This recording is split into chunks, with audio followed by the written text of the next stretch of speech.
Schönen guten Abend. Guten Abend. Darf ich mich vorstellen? Mein Name ist Köppel. Guten Abend, Herr Köppel. Ich habe das Problem, dass überall, wo ich hinkomme, man mich nicht mehr anständig grüßt. Da kann ich Sie beruhigen. Da sind Sie leider nicht der Einzige, der nicht mehr anständig begrüßt wird. Man kommt daher und ich meine, das macht keiner mehr. Komplett verschwunden. Und das ist jetzt offenbar nicht mehr in Mode. Und jetzt frage ich mich, gibt es da etwas Adäquates? Über den klassischen Handdruck, also das klassische Händeschütteln, nicht da geht nichts. Ich verstehe ja, wenn das jetzt irgendwie schwierig ist mittlerweile, weil so, aber wenn man die nur so hochholt, zum Beispiel, so eine kleine, wenn man so einfach sowas macht, wäre das nicht in Ordnung? Wissen Sie, wenn Sie jetzt einfach so... Natürlich. Verstehe ich voll und ganz, was Sie meinen. Aber ganz ehrlich, das ist nichts Halbes und nichts Ganzes. Ja, das stimmt. Na eben. Ich habe Sie da angespuckt. Etwas. Tun Sie mal. Okay. Warten Sie mal, ist ja kein Problem. Ein Taschentuch hat man ja immer in der Tasche. Hätte man es in der Hand, wird es ja schließlich Handtuch heißen.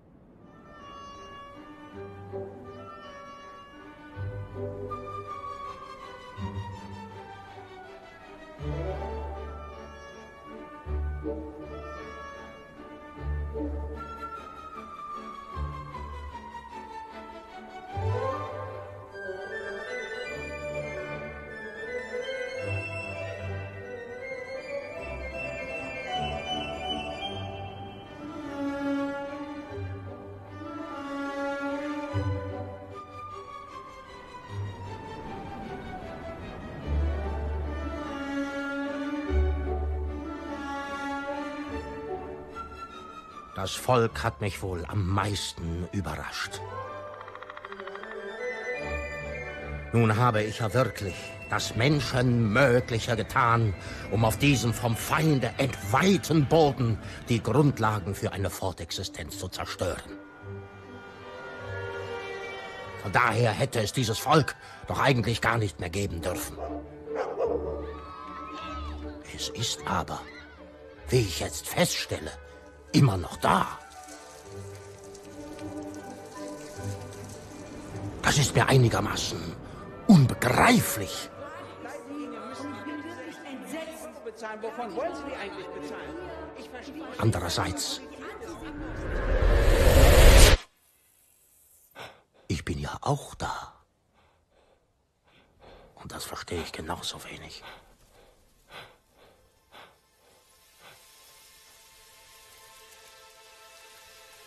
Der Feind scheint eine Ruhepause eingelegt zu haben. Über mir ist kein Feindflieger zu sehen. Kein Geschützdonner zu hören. Ein Vogel bewegt sich im Geäst eines Baumes. Er zwitschert. Er singt.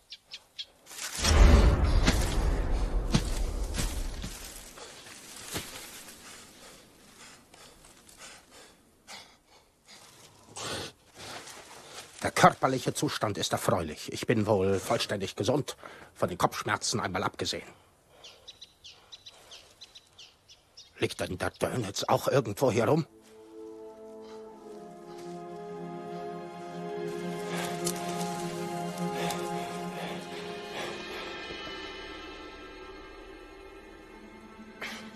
Was sind das für ein Opfer? Alles klar, Meister?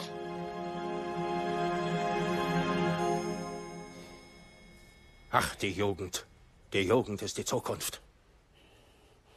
Es hat der Jugend offensichtlich die Sprache verschlagen. Ja, das ist verständlich. Es ist schließlich eine ungewöhnliche Wendung im Tagesablauf eines jungen, noch nicht vollgereiften Mannes, den Führer in unmittelbarer Nähe zu erleben. Wo ist Bormann? Wer ist denn das da? Bormann. Martin. Nie gehört. Wie sieht er aus? Wie eine Reichsleiter. Zum Donnerwetter nochmal. Jungs, könnt ihr mal zurückkommen? Wir sind im Dreh noch nicht fertig. Ja, wir kommen.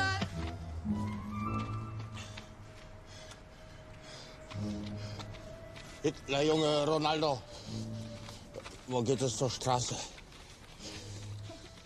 Alter, was ein Spaß, ey. So viel aus dem Brennpunkt Berlin-Mitte. Wir bewegen uns jetzt weiter nach Marzahn, nach Hellersdorf, dort, wo die Not wahrscheinlich noch viel größer ist.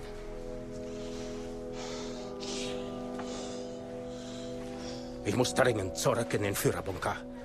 Und die anwesende Jugend kann dabei scheinbar keine große Hilfe sein.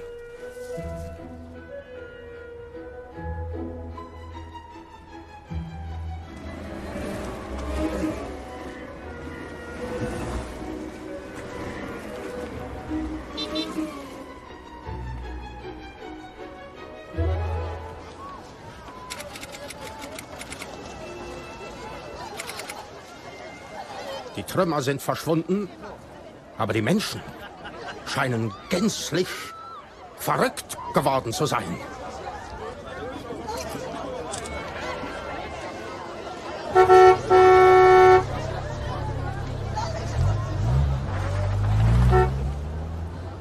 Bin ich in ein Koma gefallen und habe den Endsieg verpasst?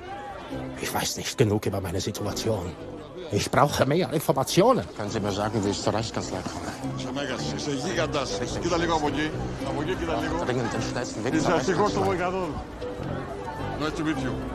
Hitler kaputt. Was ist das? Ein Foto. Ja. Wo? Amirati.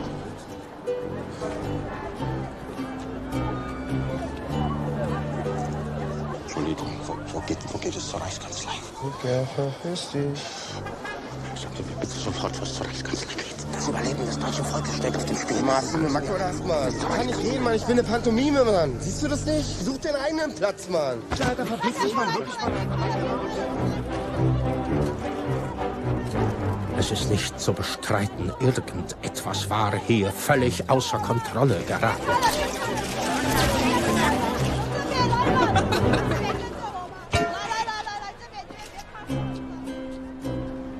Endlich ein vertrautes Element. Na, ich warte hier. Eine deutsche Mutter mit ihrem Kinderwagen.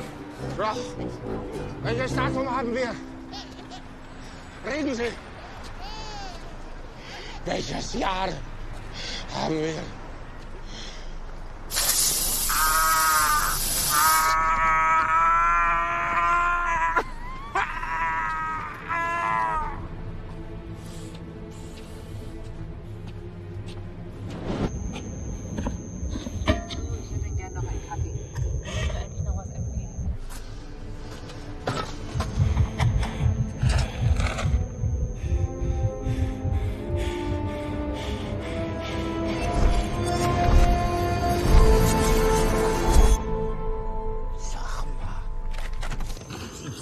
Die Finger davon.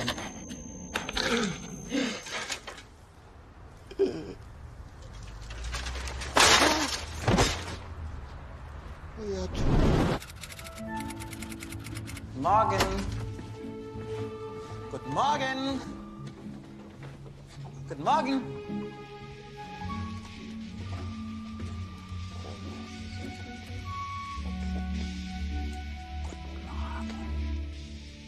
Da ist ja einer Hütte laut. Ja, na kein Wunder. Immer wenn ich sie sehe, muss ich lachen. Also vor Freude. Weil, nicht weil sie so aussehen. Wie sieht denn aus? So schwarz. Weil schwarz ist ja eher traurig. Und wenn man lacht, Oh Gott, da ist eine Ratte. Das ist Jackie. Sie können doch nicht eine Ratte ins Büro bringen. Nicht so laut, ist doch nur heute, weil sie nachher noch zum Tierarzt muss. Die ist auch noch krank. Aber die hat einen Schnips. Oh Gott. Oh, die ist schwanger. Wieso? Na, dieser dicke Sack da, der Bauch, der Sack. Das sind die Eier. Die Ratten legen Eier. Ein Sender ist wie ein Schiff. Es kann Unwetter und Stürme und Flauten nur überstehen mit einem guten Steuermann. Inzwischen hat Christoph Sensenbrink als Stellvertreter diese Abteilung ganz hervorragend geleitet. Jetzt brauchen wir, jetzt brauchen wir eine Dauerlösung.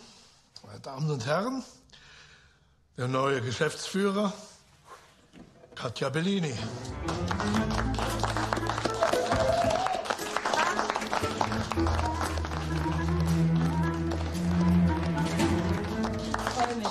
wünsche Ihnen viel Erfolg. Vielen Dank. Immer eine Handbreit Wasser unterm Kiel. Ja.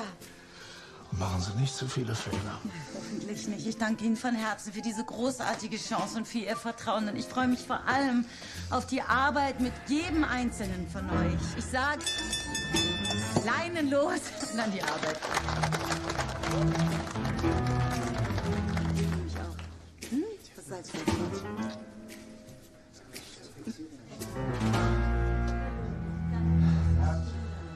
Herr Kerner, glauben Sie wirklich, dass... Christoph, du kannst stellvertretender Geschäftsführer bleiben.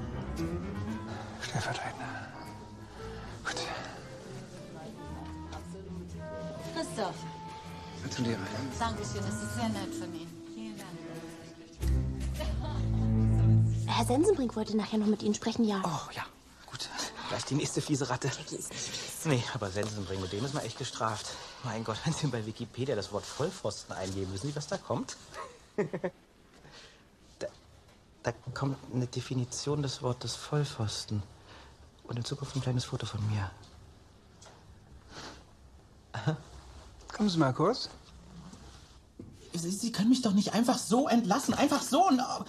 Das sind Staatszwänge. Und die freien Mitarbeiter trifft es leider als Erste. Mensch, Sawatzki. Sehen Sie es doch mal so. Sie wollten immer ein großer Filmemacher werden und dazu haben Sie jetzt endlich die Gelegenheit. Ich habe neues Material. Das ist ein echter Knüller. Ein Knüller? Mhm. Dann schießen Sie mal los. Kids aus dem Ghetto, Vater Alkoholiker. Das ist wahnsinnig traurig. Sie haben aber alle einen Hoffnungsschimmer. Und dieser Hoffnungsschimmer ist Fußball.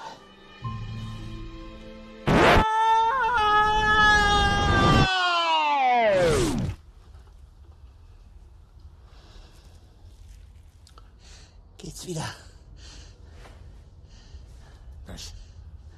Welches Jahr haben wir? 2014. Was dachten Sie denn?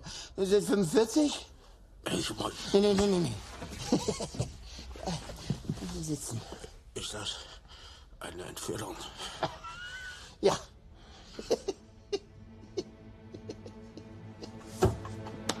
Der war gut. Ist es vielleicht ein feindlicher Geheimdienst, der mir einen Streich spielt? Aber dieser Geheimdienst hätte ja eine völlig neue Welt erschaffen müssen, in der ich mich sogar frei bewegen kann. Eine Parallelwelt. Nein, das ist undenkbar. Und der Feind hätte ein anderes Kaliber geschickt als diesen dümmlichen Zeitungskrämer. Vielleicht sollte ich ihn zur Sicherheit töten. Kommen Sie. Essen Sie was für den Kreislauf. Na kommen Sie. Hier. Ich will mir nicht nochmal umkippen.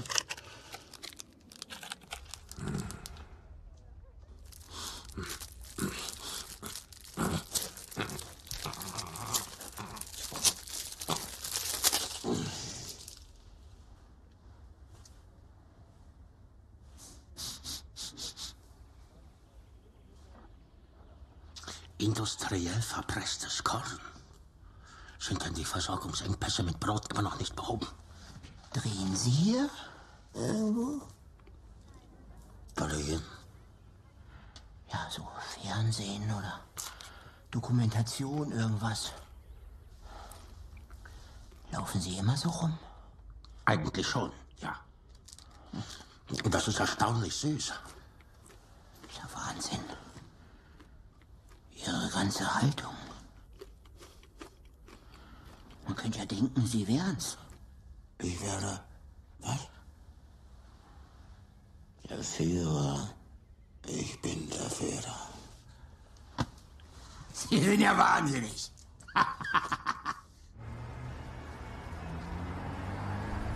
Zeitungskrämer, haben Sie einen völkischen Beobachter oder einen Stürmer? Nee, schon länger nicht mehr. Gut, dann wäre ich als Erster auch mit einem Panzerbär zufrieden. Sie sind ja fast alle türkisch hier. Ja, ich habe viele türkische Kunden.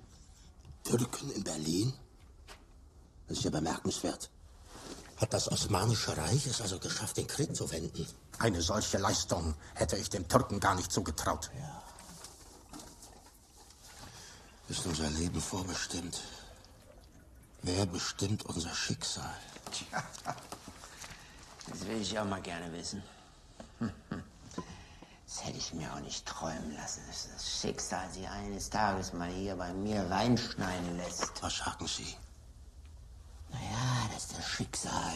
Das ist es. Das Schicksal. Die Vorsehung. Wen sonst hätte die Vorsehung zurückholen sollen? Die Vorsehung also. Sie trug mir auf, meinen Kampf fortzuführen. Also mein Schicksal ist ja nun auch nicht so einfach. Ruhe!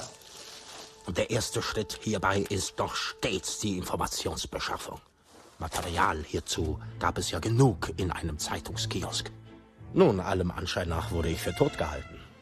Und in den letzten Jahrzehnten hat eine Vielzahl von Dilettanten erfolglos versucht, der Bevölkerung mein Wirken begreiflich zu machen. Der gesamte Krieg ist wohl nicht gewonnen worden. Der Russe hatte das Land mit dem Westen geteilt, wie Polen mit uns. Die Leitung der sogenannten Bundesrepublik obliegt aktuell einer klobigen Frau mit der Ausstrahlung einer Trauerweide. Diese Matrone hatte sich mit den bayerischen Gemütstrinkern zusammengetan, einer erbärmlichen Kopie des Nationalsozialismus. Angesichts der SPD trieb es mir die Tränen in die Augen. Paul Löbe, Friedrich Ebert, Otto Wels. Lumpen ganz gewiss, aber Lumpen von Format. Leib und Leben kann man uns nehmen, die Ehre nicht. Heute wurde die SPD von einem penetranten Wackelpudding und einer biederen Masthenne geleitet. Stricken für den Wechsel. Einziger Lichtblick ist eine wunderliche Partei, die sich die Grünen nennt. Es kam nach dem Krieg durch eine gewaltige Industrialisierung zu erheblichen Schäden an Land, Luft, Boden und Menschen. Dem Schutze der deutschen Heimat nun hatten sich diese Grünen verschrieben. Richtig so. Ihre Ablehnung der Atomenergie wegen ein paar Zwischenfällen war natürlich Unfug. Man kann doch nicht auf waffenfähiges Uran verzichten.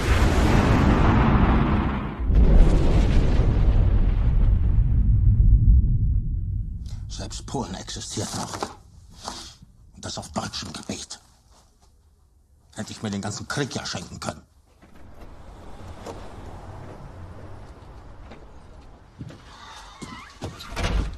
Also,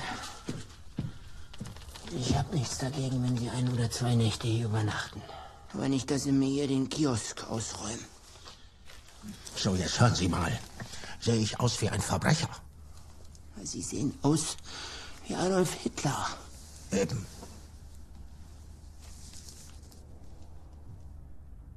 Brennpunkt Berlin. Wo die Kinder sicherlich andere Nöte haben als Wiesel, aber sie haben einen Hoffnungsschein. Der Hoffnungsschein Mama! Fußball. Ihr spielt einfach weiter. Könnt ihr vielleicht einen Tick weiter? Genau. Kannst du vielleicht im Hintergrund den Ball so hochhalten? So? Ich glaube an dich. Ja, aber beeilt euch, ne? Kommt gleich wieder zurück. Ihre Eltern haben wir kennengelernt, jetzt versuchen wir sie kennenzulernen. Ist doch alles Schrott. Ich brauche einen Knüller, dann würden die mich mit Handkuss zurücknehmen. Sache, die wir alle lieben, die auch diese Kinder lieben. Sie schöpfen aus dieser Sache Hoffnung. Wer ist das denn? Aber das bin ich. Nein, da hinten.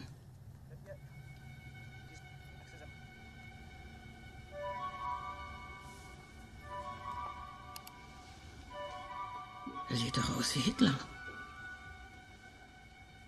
Mitten in Berlin. Also das ist ein Knüller.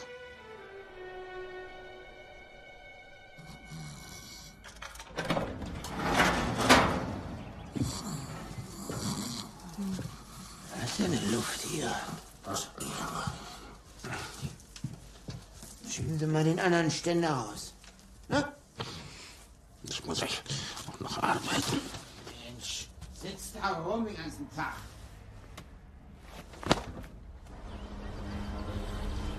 Gestern habe ich noch die 12. Armee verschoben. Heute sind es Zeitungsständer. Sagen Sie, sind Sie das, der hier so stinkt? Boah, ehrlich, müssen Sie mal den in die Reinigung bringen.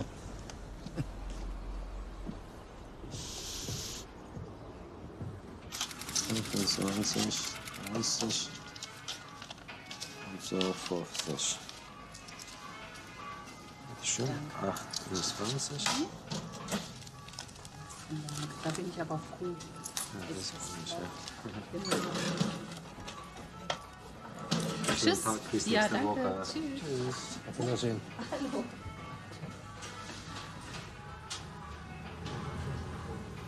Hallo. Guten Tag. Guten Tag. Ich möchte meine Uniform reinigen lassen. Okay. Sag ich. Oh, es stinkt wie Fuchsbau. War das alles aus? Ja, alles. Muss alles gereinigt werden. Ja.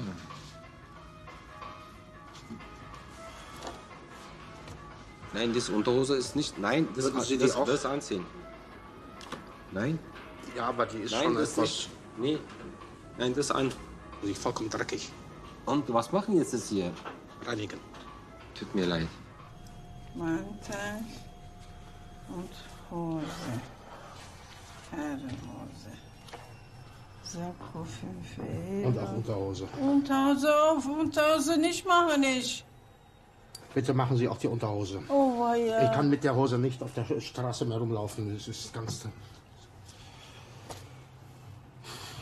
Oh ja, das ist eine Hose, 3 Euro. Und bitte schön Ihre Schein. Ja. Morgen, welche Uhr kommt? Sie sind? Was? Welche Uhr kommt? Morgen. Welche Uhr kommt? Ja. Wieso kommt eine Uhr? Oh, 10 Uhr, 11 Uhr. Morgen, ganz früh. Wann machen Sie Ja. auf? 9. 9 Uhr. Oh, 9 so früh. Ja. Bisschen später kommt. Wann? Wann? wann? 12. Bitte schön. Oh. Ich kann so nicht rausgehen. Ja, ich weiß. Ja. Haben Sie eine Ersatzuniform für mich?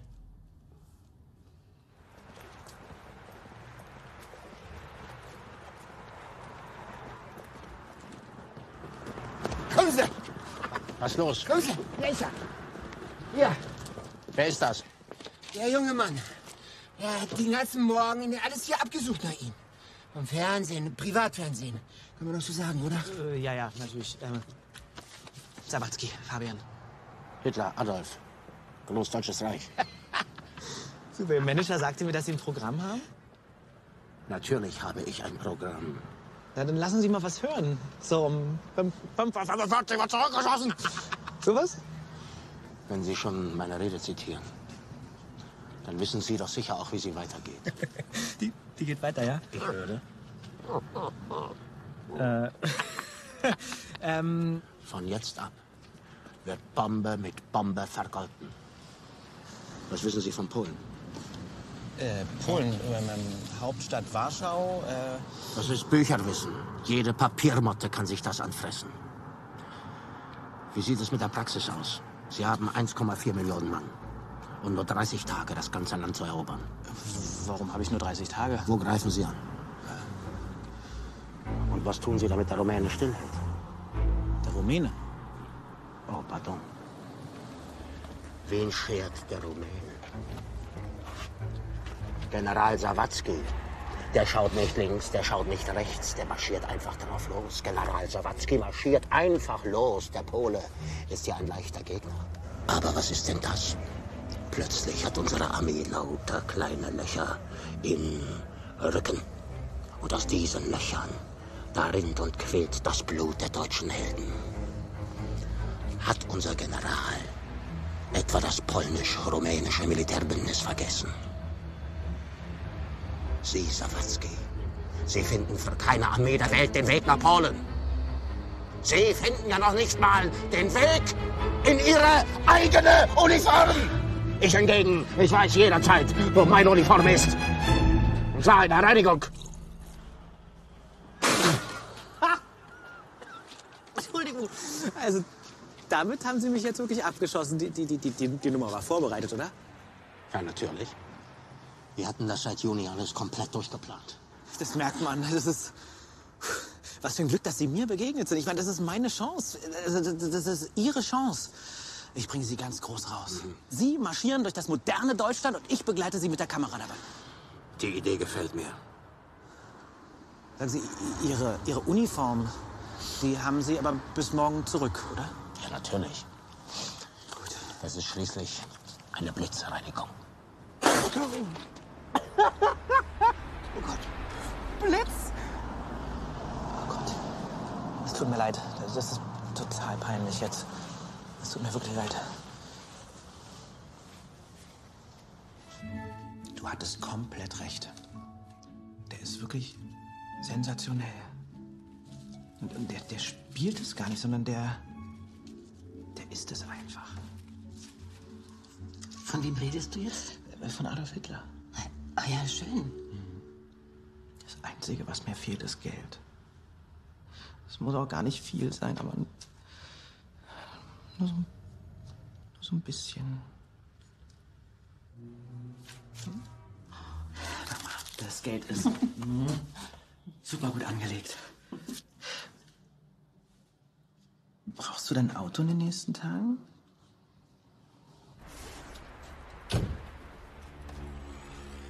Das ist das Fahrzeug?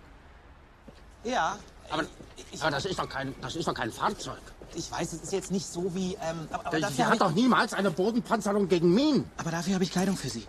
Sawatzki, Sie Elender, dafür sollte ich Sie an die Wand stellen lassen. Das lachen Sie mich an. Finden Sie das lustig? Es sind Momente wie diese, in denen ich meine schöne SS am schmerzlichsten vermisse. Gehen wir. Entschuldigung. Die Zeitung müssen Sie noch bezahlen und die Schokoladen um 26,40 Euro. 26 Euro. Sie haben Ihrem Vaterland einen großartigen Dienst erwiesen. Von dieser Sternstunde Ihres Daseins werden Sie noch Ihren Enkelkindern erzählen. Und das ist unbezahlbar. Leben Sie wohl.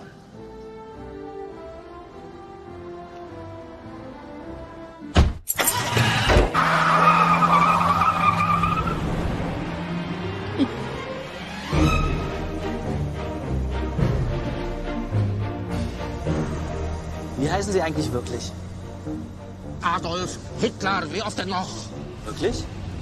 Ja, wirklich. Das ist ein Wahnsinnszufall. Also bitte, Sie heißen doch auch irgendwie. Und da sage ich doch auch nicht, ach, so ein Zufall. Sie sehen auch noch wirklich so aus. Ich meine, mit allem Bart, Haare, Ihre Sprache, wie man sie so kennt. Und Sie sehen wohl ganz anders aus, als Sie heißen. Haben Sie jetzt auch wieder recht.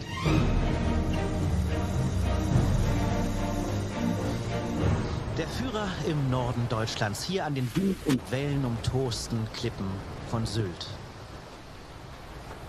Da steht er, der Führer, schaut aufs Meer, denkt vermutlich an England. Wenn Leute kreativ überfordert sind, kommen sie mit den fragwürdigsten Vorschlägen. Sawatzki wollte Beiträge drehen wie der Führer besucht die Sparkasse. Oder der Führer am Meer, am liebsten noch in Badehose. Goebbels hätte sich im Grab umgedreht. Ist irgendwas mit dem Fernseher nicht in Ordnung?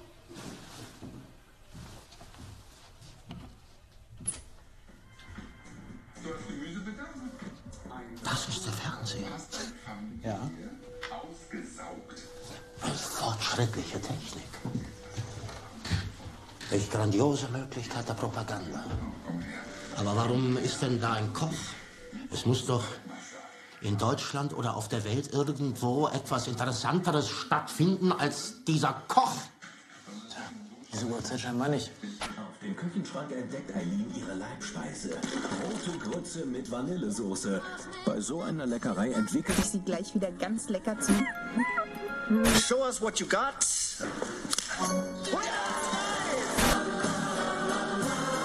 Die Blutwurst wird dann...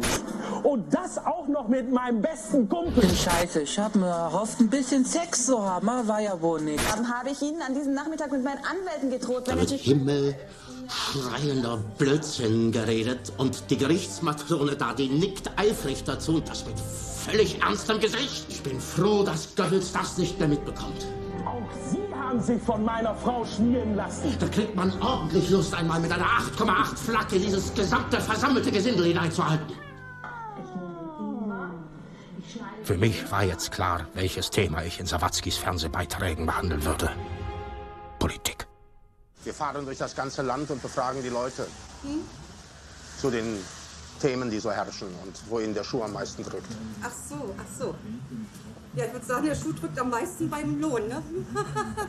Ist meine Meinung. Haben Sie das Gefühl, Sie können in der Demokratie mitbestimmen? Nein. Ich will auch nicht. Sag ich ganz ehrlich. Mach ich aus Prinzip, weil ich bin der Meinung, dass das trotzdem manipulierte Wahl ist. Weil es ändert sich ja nichts. Ich komme aus dem damaligen Osten.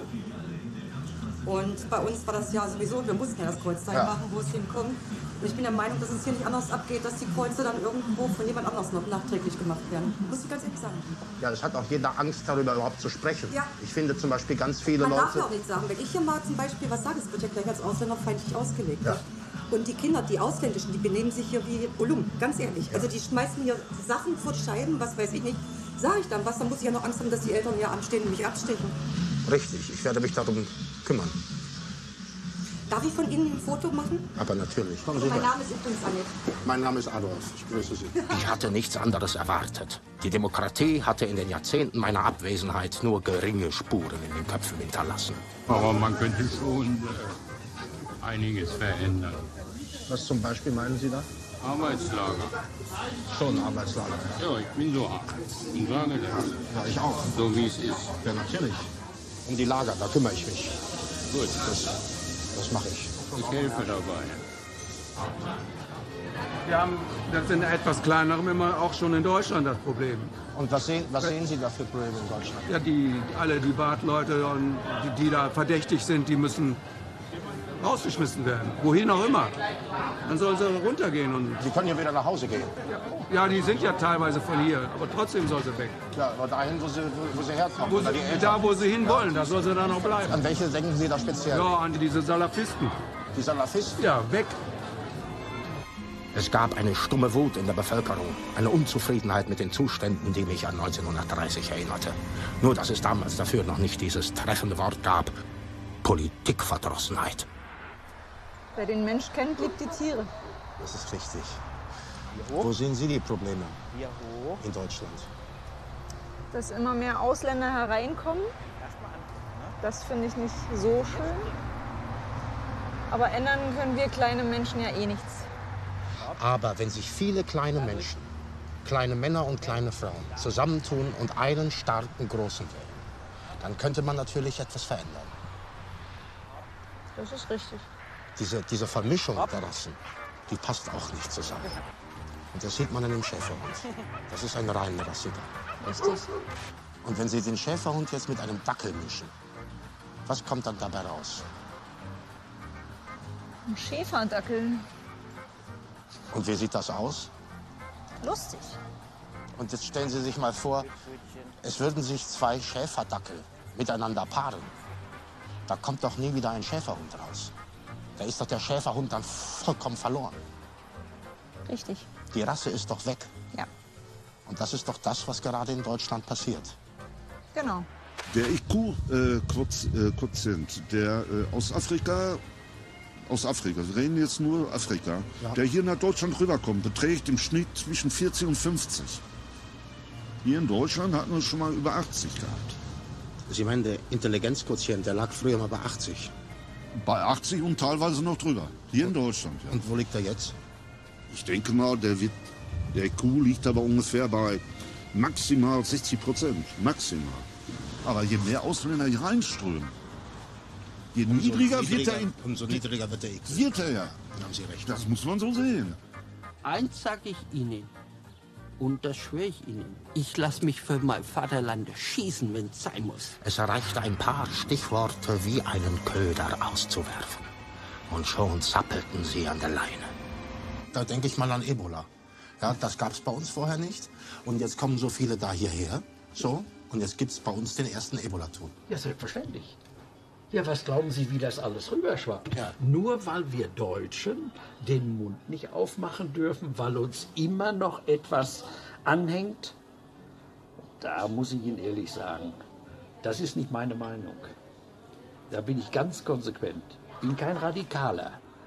Aber ich werde mich immer auf die rechte Seite stellen. Immer. Die Marü, die Marotte, die stecken sich das Geld selber in die Tasche. Und mich wundert, dass nicht schon längst Millionen von Leuten wie Sie hier mit Fackeln und Heugabeln vor diese parlamentarischen Schwatzbuden ziehen und sagen, was macht ihr mit unserem Geld? Aber der Deutsche an sich ist nun mal kein Revolutionär. Würden Sie mir auch folgen? Ja, jetzt ist schlecht. Ich muss ja arbeiten. Wie ist Hitler eigentlich damals auf diesen Bart gekommen? Der Krieg. Ich musste ihn stutzen, damit er in die Gasmaske passt. Und wie sah der vorher aus? So ein großer wilhelminischer Backenbart. Bis hierher. Genau. Ja. So einen hatten Sie auch? Ja, natürlich. Dann kam der Gasangriff und dann habe ich ihn gestutzt und dann passte er gut in die Gasmaske rein. Das haben Sie sich gut überlegt. Wissen Sie was? Wir besorgen Ihnen jetzt einen Hund. Richtig, Sawatzki. Einen schönen großen Schäferhund. Ja, genau. Können die noch was anderes als laufen? Ja, die können Sitz machen, hinlegen. Aber ich züchte ja hauptsächlich Hunde für Familien, weil ich sag, meine Hunde sind meine Kinder. Ein Sorgenkind. Ich sag ja, ich hab sie gefunden, gepflegt und gehegt. Ist ja eigentlich doch ganz niedlich, das kleine Viech. Na komm mal hier zum Onkel, du Kleiner, süßer du. Weil der Onkel hat immer die Hunde sehr lieb gehabt. Ja, du bitte. Ja, darum heißt sie das, Sweetie. Könnten wir so einen Hund denn ausleihen? Ausleihen? Ausleihen. Ich kenne sie doch gar nicht. Also ich muss Ja, den Leuten schon schon vertrauen. Ja, aber wir würden uns wirklich total drum kümmern. Der ist wirklich tierlieb. Der kennt sich mit Tieren aus, der liebt Tiere, der geht auf sie ein und die mögen. Total. Das spüre ich, wenn wir unterwegs sind, dass sofort die Tiere so auf ihn zukommen und ihn. War das nötig? Ja, musste das sein? Ja, das war die einzige Sprache, die er verstanden hat. Geben Sie mir die Waffe.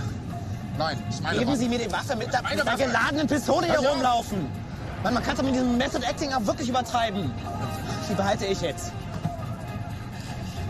Was ist denn das für ein Lärm? Was ist das für ein Lärm? Das ist Hip-Hop. Nigger, Nigger. Nigger, Nigger, was soll das denn? Das ist sozusagen ein Lob. Ein Lob? Ja. Was ist das denn für ein Schmarrn? Nigger, das ist ein Schimpfwort für Neger, das weiß doch jedes Kind. Denken Sie, ich bin von vorgestern? Nein, Nigger, das heißt sowas wie Freund, Bruder. Nigger halt, Freund. Freund? Ja. Nigger.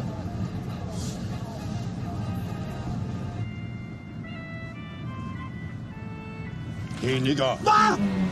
Oh! Wie geht's dir, Ja, Nigger? tun Sie das weg, hören Sie auf, bitte. Warum? Oh, ist das eklig. Wieso, was ist denn los, Aber Nigger? nein, tun Sie ab!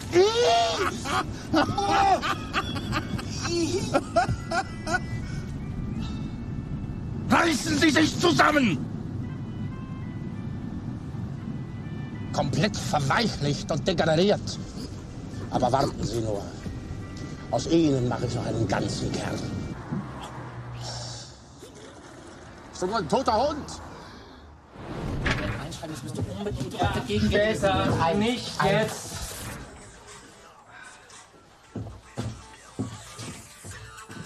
Gott, diese Scheißausfliegen. Sawatzki, was ist denn noch? Hallo, grüß Sie, ich bin hier gerade am Drehen. Es wird ein riesen Knaller. Tschüss. Nein, bitte, geben Sie mir eine Chance, ja? Also, wenn Sie das hier sehen, das wird Sie wirklich umhauen. Und wenn Sie es nicht mögen, dann werde ich mich nie wieder bei Ihnen melden. Ich verspreche Ihnen das. Geben Sie mir nur eine Chance, bitte. Na gut, aber die letzte Chance. Danke. Wir haben nur noch ein kleines Problem. Und zwar, uns ist das Geld ausgegangen und ich bräuchte Spesen. Verbindung wird Sie gerade können die Spesen ja überweisen, ganz einfach an... schlecht. Sie schütteln Ihr Handy. Jetzt stottern Sie.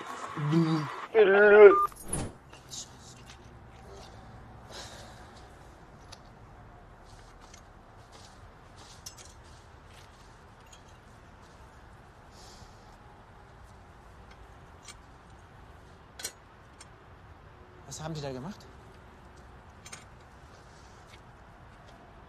Da war eine blöde Fliege. Ich wollte die Fliege treten. Das ist das Auto meiner Mutter. Sind Sie völlig geisteskrank? Wir haben eh kein Geld. Was soll man jetzt machen? Jetzt seien Sie doch nicht so ein Jammerlappen, Sawatzki. Was glauben Sie, was aus mir geworden wäre, wäre ich nicht in die Politik gegangen? Maler.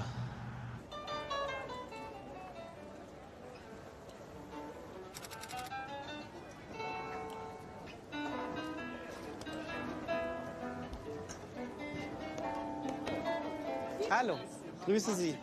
Hätten Sie Lust, sich ganz kurz malen zu lassen? Was malen? Nein. Ein Porträt? Von Hitler? Nein, von Ihnen.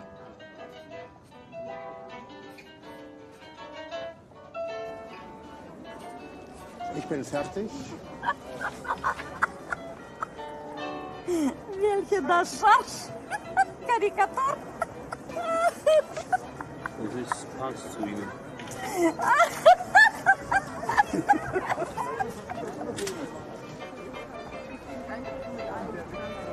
Gefällt es Ihnen? Ja. Ich habe Angst, Nein zu sagen. Wie sehen Sie sich denn selber? Als Vagabund. Als Vagabund? Ja. Ich habe mir für Sie besonders Mühe gegeben. Denn das hier, das passiert mit Vagabunden. Und das sind die Tränen, die Sie dann weinen werden. Ja. Hängen Sie das Bild bei sich auf und hängen Sie sich dann gleich daneben. Mach ich. Und wenn sich heute, 2014, hier jemand auf den Platz in Bayreuth stellt und sich als Hitler ausgibt und das von der Allgemeinheit toleriert wird, dann muss ich sagen, das ist schlecht für Deutschland. Und wenn es nach mir ging, dann wird man sie hier verjagen. Von wegen, keiner spendet das.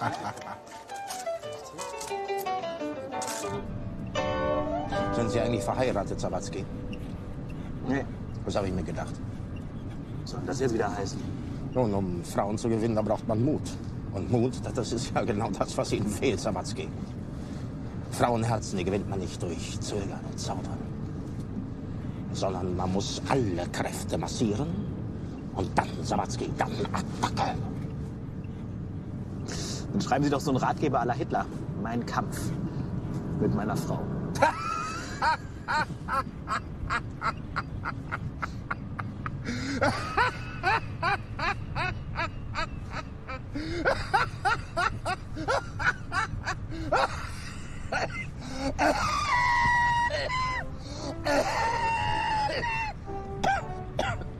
Sie gefallen mir, Sawatzki.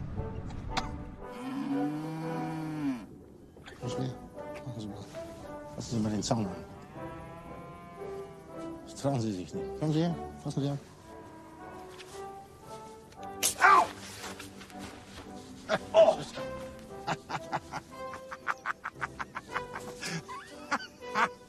Ist doch gar nichts.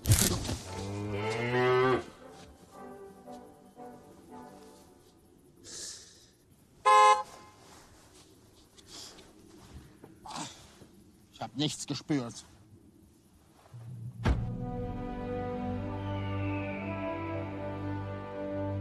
Ist das schön.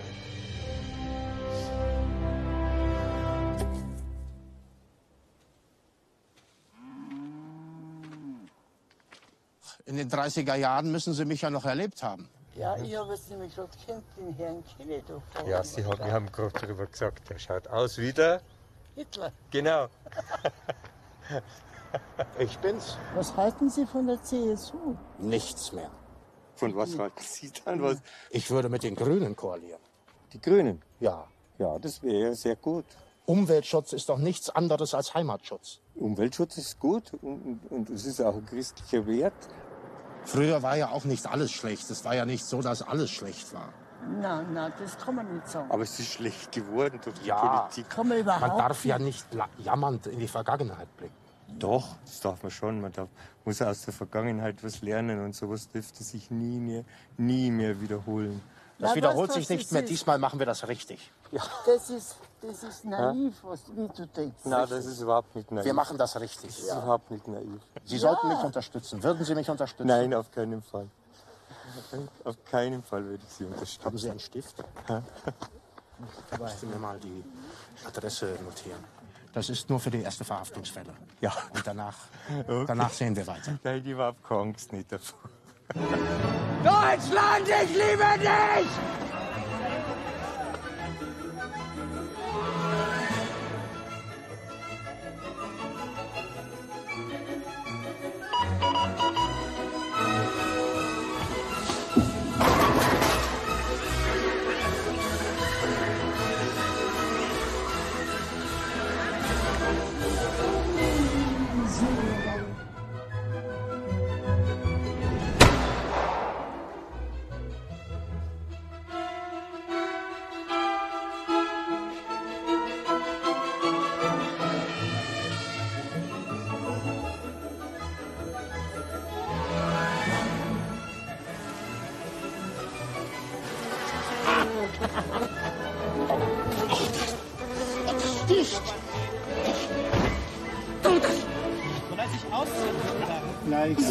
Das brennt! Deutschland!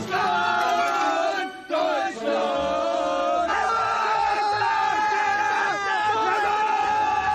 Scheiß Deutschland, ey. Scheiß Nazis hier alle. Scheiße. Lasst euch sowas gefallen! Bringt ihn auf, da an den Baum! So, was passiert mit den Volksparasiten? Das kriegst du von mir. Hier mit Deutschland! Lasst euch das nicht gefallen! Geht's ihm!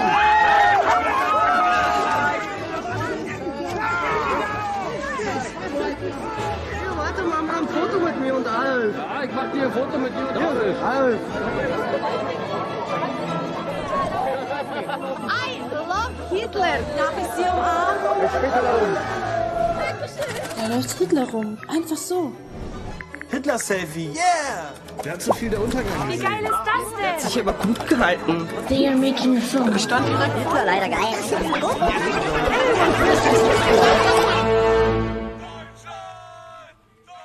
Sawatzki, Sie machen mir wirklich, wirklich Angst. Aber dieser Clip hat schon über 1 Million Klicks. Wie viele? Ich habe ihn gerade ins Netz gestellt. Über 1 Million. Und ich habe noch viel, viel mehr Material. Das kann nicht stimmen. Doch. Das ist mutig. Das ist provokant. Swam! Entschuldigung, in your face. Also in ihr jetzt. Es tut mir leid. Wie finden Sie es? Haben Sie darüber schon mit irgendjemandem hier im Sender gesprochen? Nein. Gut, dann sollte das auch so bleiben. Geben Sie mir den Kontakt und das Material. Ja, aber nicht nötig. Er ist schon da. Wer? Adolf Hitler. Guten Tag. Sinsen. Brink. Guten Tag.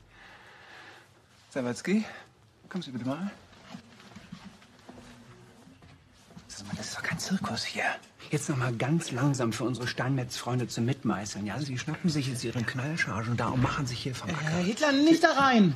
Gott. Herr Hitler, Sie können doch nicht einfach... Entschuldigung, der ist hier einfach Ich bin wirklich so verzweifelt. Sie nicht. Ich denke, Sie haben recht. Womit? Die Lage ist verzweifelt. Lassen Sie uns gemeinsam Deutschland retten. Nee, ist klar. Super Idee. Komm, Adolf, die Vorstellung ist vorbei. Komm, komm. Warten Sie bitte. Aua. Wie wollen Sie denn Deutschland retten? Trinken Sie gerne Kaffee? Ab und zu?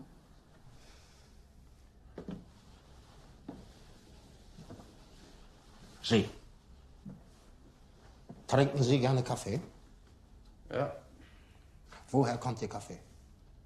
meistens Starbucks. Und wer trägt die Verantwortung dafür? Für die ganzen Konservierungsmittel, die man Ihnen da reinmischt? Der Herr Starbuck, der war das sicher nicht. Der will es nicht gewesen sein. Niemand will es gewesen sein. Und deswegen brauchen wir einen Wandel. Eine Führung, die wieder mit Leib und Leben haftet. Deutschland, das muss wieder wissen, die Autobahnen, das war doch nicht irgendein Hans Wurst. Nein, das war der Führer. Und wenn Sie dann am Abend Ihr Brot essen, dann wissen Sie, das kommt vom Bäcker. Und wenn Sie dann morgens in der Resttschechei einmarschieren, dann wissen Sie, das kommt vom Führer. Sagen Sie mal, Sie haben das hier nicht vorbereitet, oder? Wozu, Frau Bellini? Das granitene Fundament meiner Weltanschauung versetzt mich in die Lage, aus jedem Aspekt die richtigen Schlüsse zu ziehen. Das ist ja Wahnsinn. Herr Sensenbrink, kümmern Sie sich bitte darum, dass wir das richtige Format für diesen Herrn finden. Klar. Nur eine Sache, Herr Hitler. Ja, wir sind uns einig, dass das Thema Juden nicht witzig ist. Da haben Sie vollkommen recht, Frau Bellini.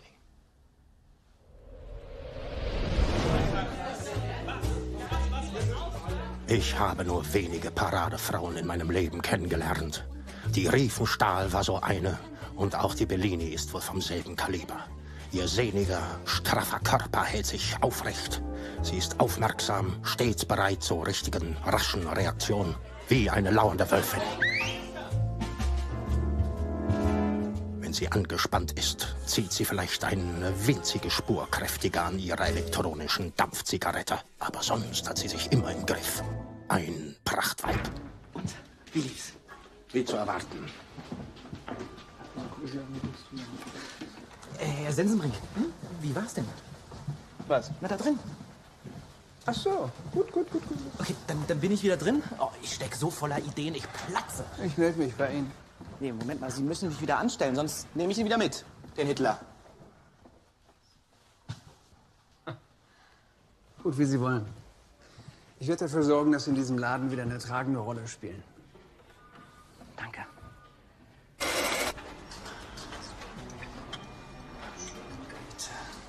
Herr Sensenbrink meinte es nur temporär, bis hier in der Redaktion wieder eine Stelle frei ist. Aber ich muss schon sagen, dieser neue Comedian ist echt der Hammer. Ich muss wirklich aufpassen, dass ich nicht denke, dass das der echte ist. Ich weiß. Und Sie haben den entdeckt? Ja. Würden Sie mal irgendwie mit mir einen Kaffee trinken gehen? Aua. Tut mir leid, also immer wenn ich Sie sehe, dann wissen Sie, was ich meine? Nee, Herr Sawatzki. Aber wenn Sie ein Date wollen, kein Problem.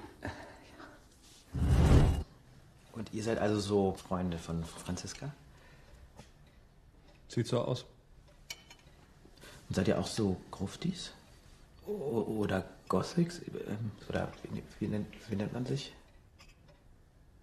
Nein, wir sind Satanisten. Schön.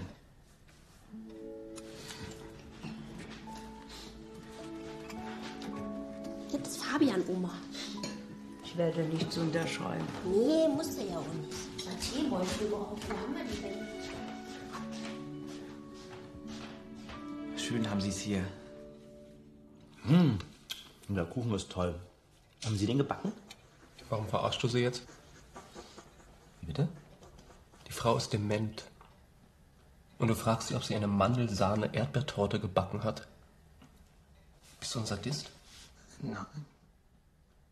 So, Morgen. Guten Morgen.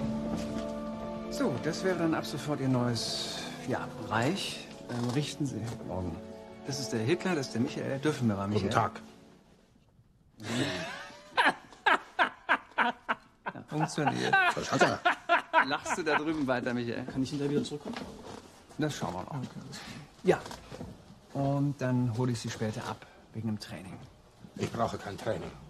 Dann nehmen wir es Tuning. Tuning für die... Ich brauche auch kein Tuning. Doch, für das Fernsehen des 21. Jahrhunderts. Nein, brauche ich nicht. Ich brauche eine Schreibmaschine. Frau Krömeier, das ist die Frau Krömeier, die geht Ihnen so ein bisschen zur Hand. Ich bin Profi. Tag, Meister. Das heißt nicht Meister. Das heißt mein Führer. Ah ja? Und ich möchte, dass Sie anständig grüßen. Ich hab's ja gewusst. Ich darf mitspielen. Guten Morgen, mein Führer! Frau Krömeier, nehmen Sie die Hand runter. Ihr hört so geschrien, wa? Oder ihr hörtet alle geschrien? Fräulein Krömeier, tun Sie mir bitte einen Gefallen. Hören Sie auf, so zu schreien. Jawohl, mein Führer. Ja, da muss ich ihm recht geben. Spielen Sie jetzt einfach die Sekretärin und vernetzen ihn, ja? Mit der großen, weiten Welt. Okay. Dann machen wir mal. Und dann stellte sie mir eine der erstaunlichsten Errungenschaften der Menschheit vor. Den Computer.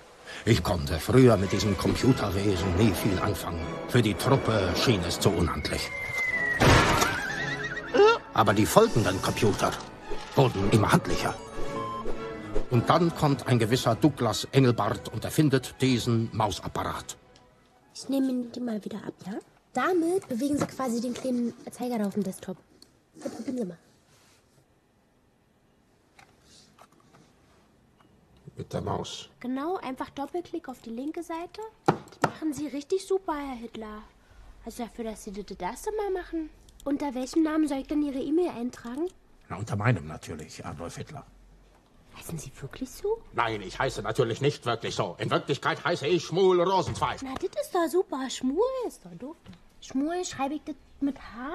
Das war ein Scherz, Fräulein Krömeyer. Ach so. Adolf Hitler ist weg. Was weg? Jemand hat meinen Namen da. Hm. Und wenn Sie einfach einen anderen Namen nehmen? Sie meinen wie ein Pseudonym? Na quasi, hm. Aha, dann gut, dann nehmen Sie Wolf Schanze. Wolfschanze. Wolfschanze 6 können Sie haben. Ich bin doch nicht Wolfschanze 6. Wie hieß denn das Ding da? Obersalzbach. Obersalzberg. Berg, Fräulein Krömeyer, Berg. Nehmen Sie die neue Reichskanzlei. Die habe ich immer gemocht. Und Frau Krömeyer zeigte mir noch mehr. Eine wunderbare Technologie. Das Internet. Geben Sie mal was ein, irgendwas, was Sie interessiert. Weltherrschaft und suchen. Und jetzt haben Sie quasi alle Beiträge zur Weltherrschaft. Gut, ne?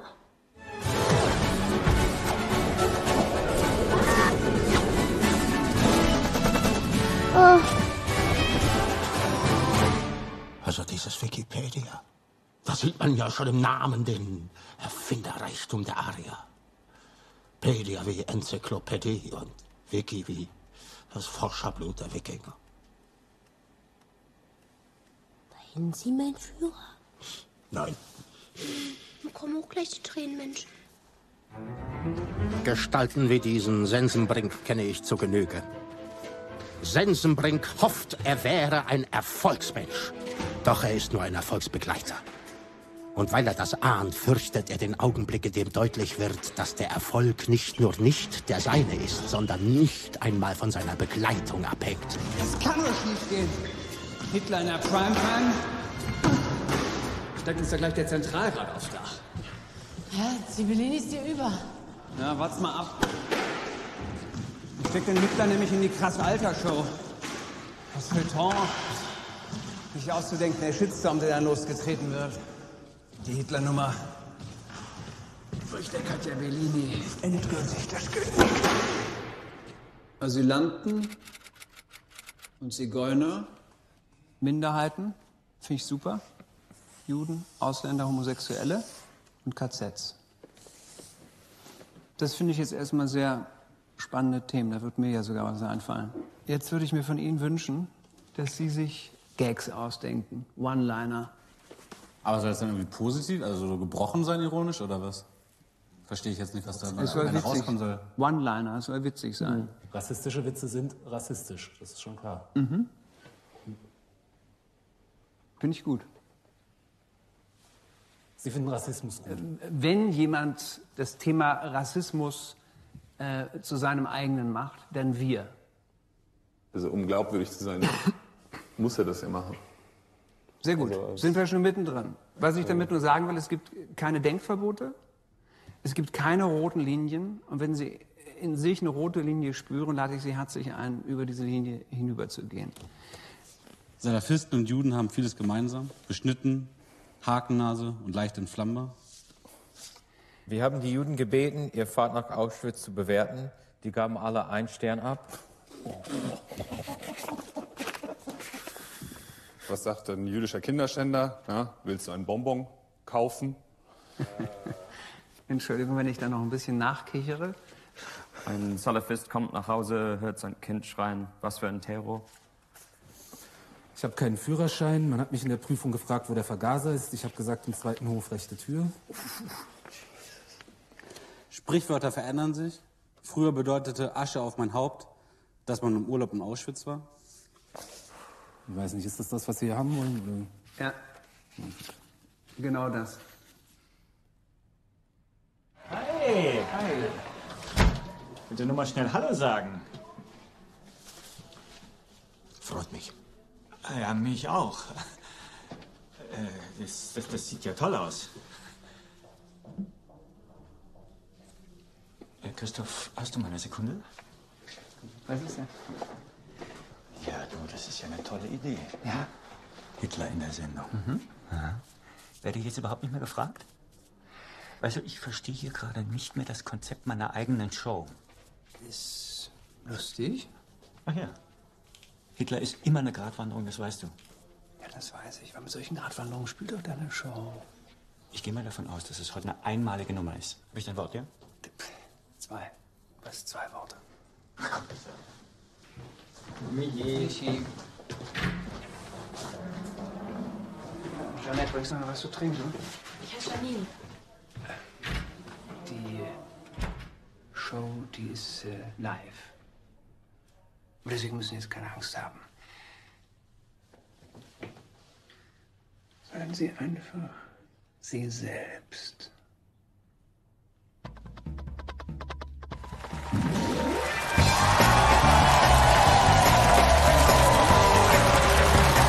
Die Sendung Krass Alter entspricht allem, was ich bis daher von ihr gehört hatte. Witzigmann trat in verschiedenen Kostümierungen auf, um in der Gestalt eines schwarzen US-Präsidenten, einer Muslimin oder sonstigen Minderheit aktuelle Politik zu gespielten Bühnenwitzchen zu verwursten. Mach ich gerade erotische Diät. Morgens Apfelmus, mittags Pflaumenmus, abends Orgasmus. Die Übergabe sollte mit einem festen Satz erfolgen, den Witzigmann auch anstandslos aufsagte. Meine Damen und Herren, jahrzehntelang war er in der Versenkung verschwunden. Jetzt ist er wieder da. Begrüßen Sie mit mir Adolf Hitler. Alles oder nichts, jetzt geht's los.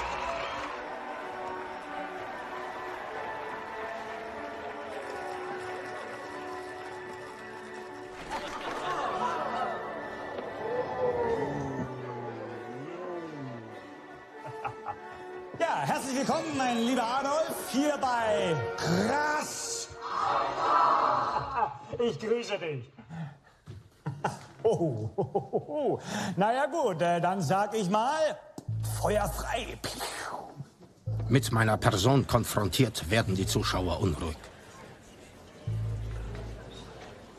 Sie versuchen, mein Antlitz mit den Gesichtern der ihnen bekannten Hitler-Darsteller abzugleichen. Ich sehe ihre Verunsicherung, die ich mit schlichtem Blickkontakt in atemlose Stille überführe.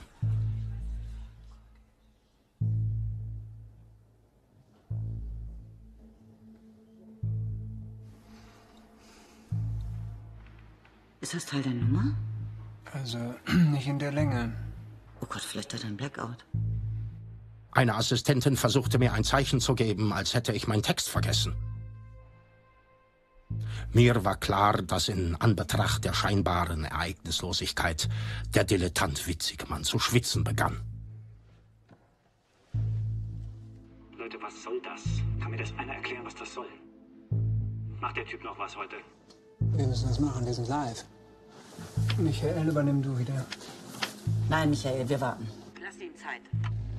Witzigmann wusste nicht um die Macht der Stille, sondern er fürchtete sie. Ich ließ die Luft in meine Lungen strömen und gab der Stille einen Klang. Da vorne steht jemand mit ein paar Papptafeln in der Hand, darauf ein Text, den ich hier vorlesen soll. Der Text ist ein Witz. Genauer gesagt, ein Ausländerwitz. Aber ich frage Sie, warum über Ausländer Witze machen? Wenn man die Ratten im Haus hat, dann holt man nicht den Clown, dann holt man den Kammerjäger.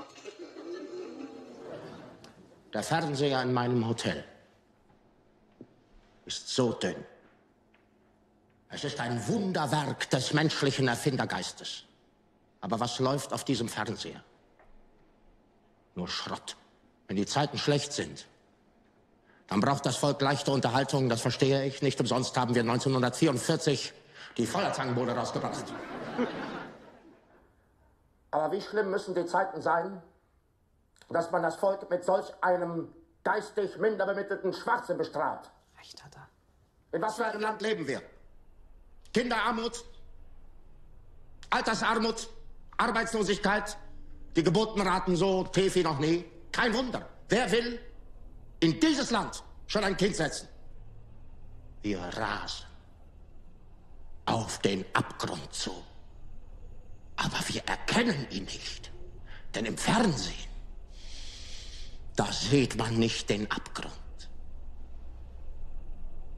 Da sieht man eine Kochschau. Ich werde gegen dieses Fernsehen so lange weiter kämpfen, bis wir den Abgrund nicht nur erkennen, sondern bis wir ihn überwinden. Es ist 20:45 Uhr und ab jetzt wird zurückgesendet.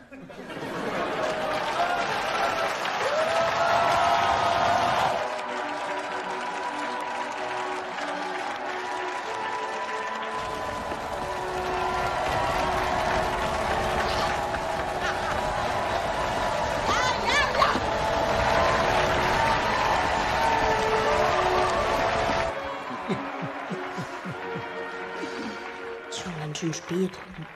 Ja. Oh Gott, ich habe überhaupt nicht zu Hause Bescheid gesagt. Bist du verheiratet? Nein, ich bin noch nicht verheiratet. Nein, ich wohne bei meiner Halt noch mal. Mitbewohner. Ehrlich gesagt bei meiner Mutter. Wenn Sie hier übernachten? Ja.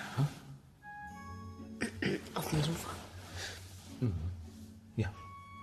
Aber anfassen ist... Nein, ich würde dich nie anfassen. Wer redet denn von nie?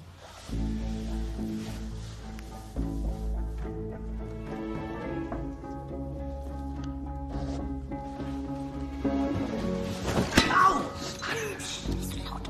Die Nummer schläft doch schon.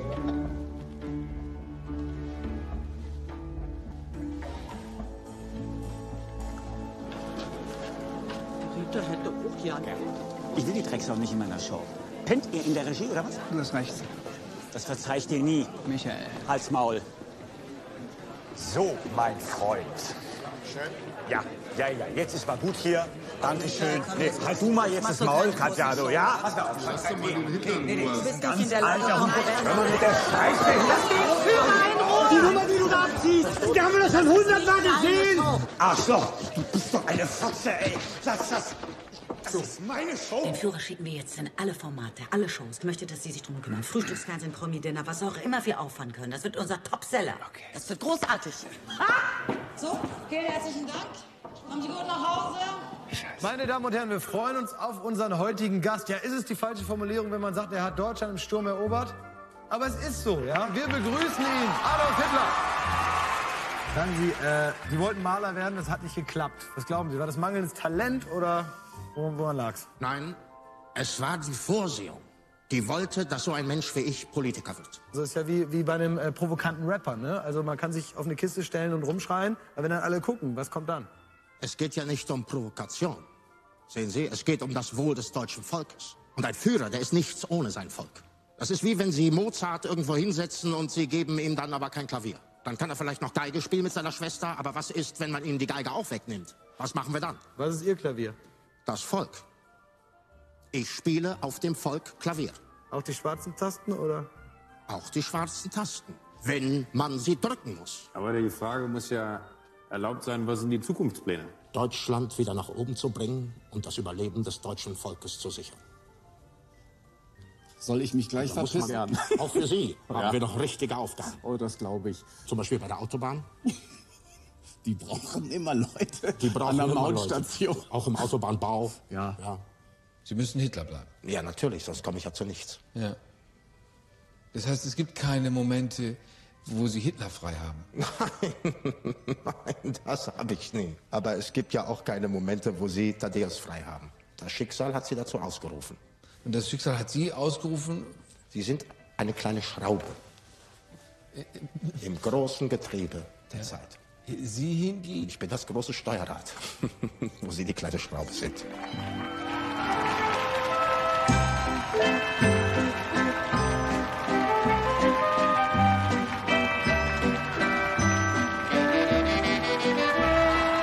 Da handeln sich Deutsche von einem Dschungelcamp ins andere. So schlimm war es noch nicht mal in den beiden Weltkriegen, die ich mitgemacht habe.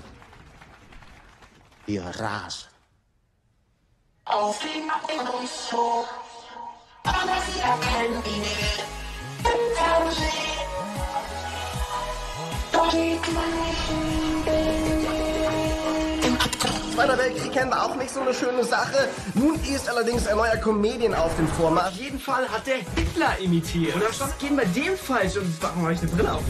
Auf jeden Fall rebellischer Typ, der. Und dann hat er da gesagt, einfach mal im Fernsehen, Fernsehen ist Schrott. Und ich so, Moment, das gucken wir weiter. Das ist fast ein bisschen erstaunlich. Man weiß gar nicht, ob man das ernst nehmen soll oder ob man darüber lachen soll, weil über die Themen, über die er redet, die sind durchaus ernsthaft. Und ich finde, irgendwie hat er da recht. Die große Frage ist jetzt nur, ist Deutschland überhaupt schon bereit für diese Art von Ganze, Humor? während wir eine öffentliche Flüchtlingsdebatte haben, da sage ich, nein, Michael Witzig, Mann, nicht Quote um jeden Preis. Und man das einfach so unterschätzen sollte, weil früher hat er ja auch viel geredet und ist auch größtenteils in die Tat umgesetzt. Ich bin auf jeden Fall ratlos, ob es positiv oder negativ war.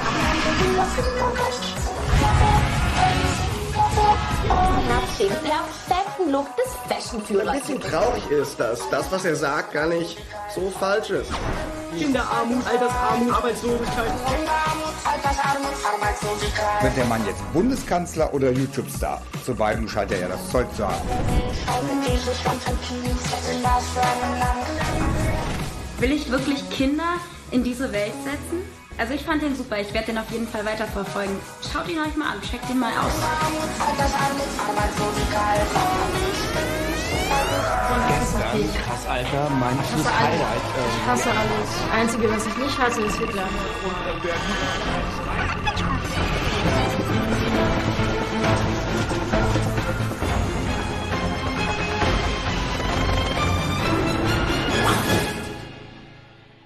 Braunes Gold, die zart-bittere Verführung des Adolf H. Ausgerechnet der Führer legt den Finger auf die Wunde. Nur Positives. Pure Begeisterung, wirklich. Überall, pure Begeisterung. Und der hier ist böse. Hör auf mit der Scheiße, du verfluchtes Judenschwein.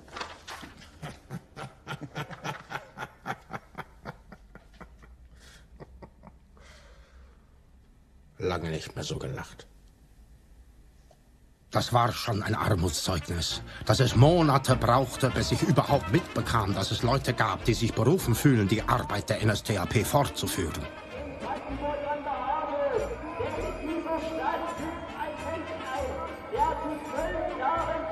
Die NPD, wenn man genau dahinter guckt, hinter diesen Kulissen ist NPD nur gegen die Todesstrafe, also nur für die Todesstrafe für Kinderschänder und alles, für die Gerechtigkeit. So, wenn man das so nehmen will, wir kämpfen ja nur für unser Recht. Ein bisschen mehr Demokratie wäre angebracht, ja. So, dass man halt so mal ein klares Machtwort spricht und dann halt man sagt, ja, so wird's gemacht, Punkt aus, fertig, keine Diskussion. Da haben Sie vollkommen recht und das ist genau meine Art von Demokratie. Das ist absolut mein Demokratieverständnis. Wie sehen Sie da Deutschland im Allgemeinen? Was wollen Sie in Deutschland im Allgemeinen verändern? Okay, ein Riesenthema ist bei uns Länderfinanzausgleich.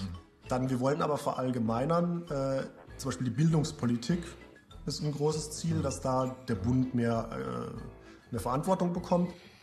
Und schlussendlich gehen wir auch eben... Okay, ihm gefällt es wohl nicht so. Diese Holzhammer-Methode nach dem Motto, wir wären im rechten Spektrum. Das ist natürlich blöd. Sie kochen jetzt schon ein Jahr für den Nationalsozialismus. Genau, sozusagen. Bloß für Deutschland. Wir sind in erster Linie Deutsche und in zweiter Linie Sozialisten.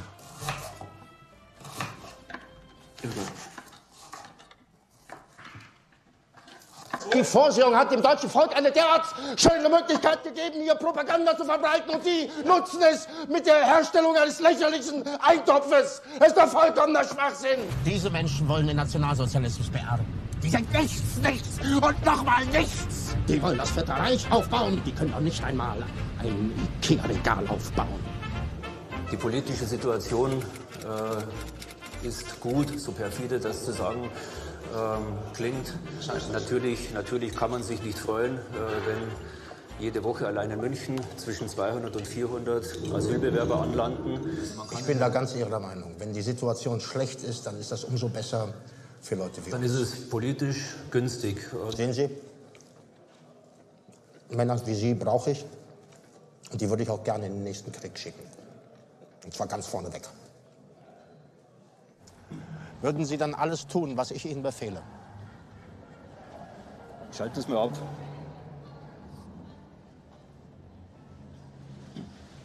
Wenn Sie der Echte wären, wahrscheinlich schon.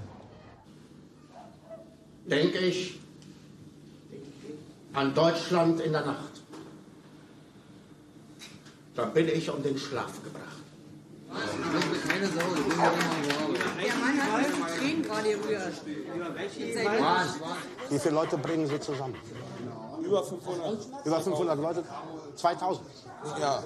Laufen vorne weg und prügeln unsere Meinung in die Köpfe der Intellektuellen. Das ist kein Problem. Aber die wollen nur, wenn es noch was bringt. Richtig.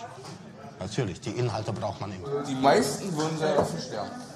Ja, natürlich. Wer würde auch für mein Land sterben? Sehen Sie? Was verändern. Genau das brauche ich. Ich bin schon mit dabei. Genauso Männer wie Sie brauche ich. Sofort dabei. Seien Sie stark. Genau. Ja, Schnappi, sei stark. Hart wie Kruppstahl, flink wie Windhunde und zäh wie Leder. Für Deutschland. Für Deutschland. Und für die Sache. Also, ja, tschüss, ihr Nigger. Was für Lea? Ihr Nigger! So sagt man das heute. Wir sind keine Lea. Ich gebe zu, das Braune Haus in München war damals nicht weltbewegend gewesen. Aber diese Bruchbude in Berlin-Köpenick erbärmlich. Schon allein das Gebäude sah hoffnungslos überfordert aus.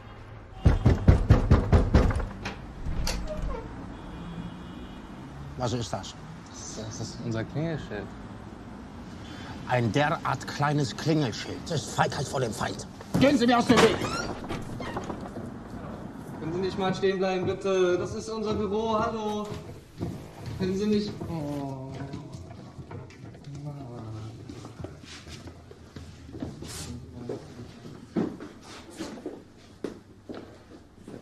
Haben Sie überhaupt eine Drehgenehmigung? Seit wann versteckt sich eine nationale Bewegung hinter Paragraphen? Ich will sofort Ihren Reichsleiter sprechen. Sind Sie den Vorsitzenden? Wen soll ich melden? Der Name ist Hitler.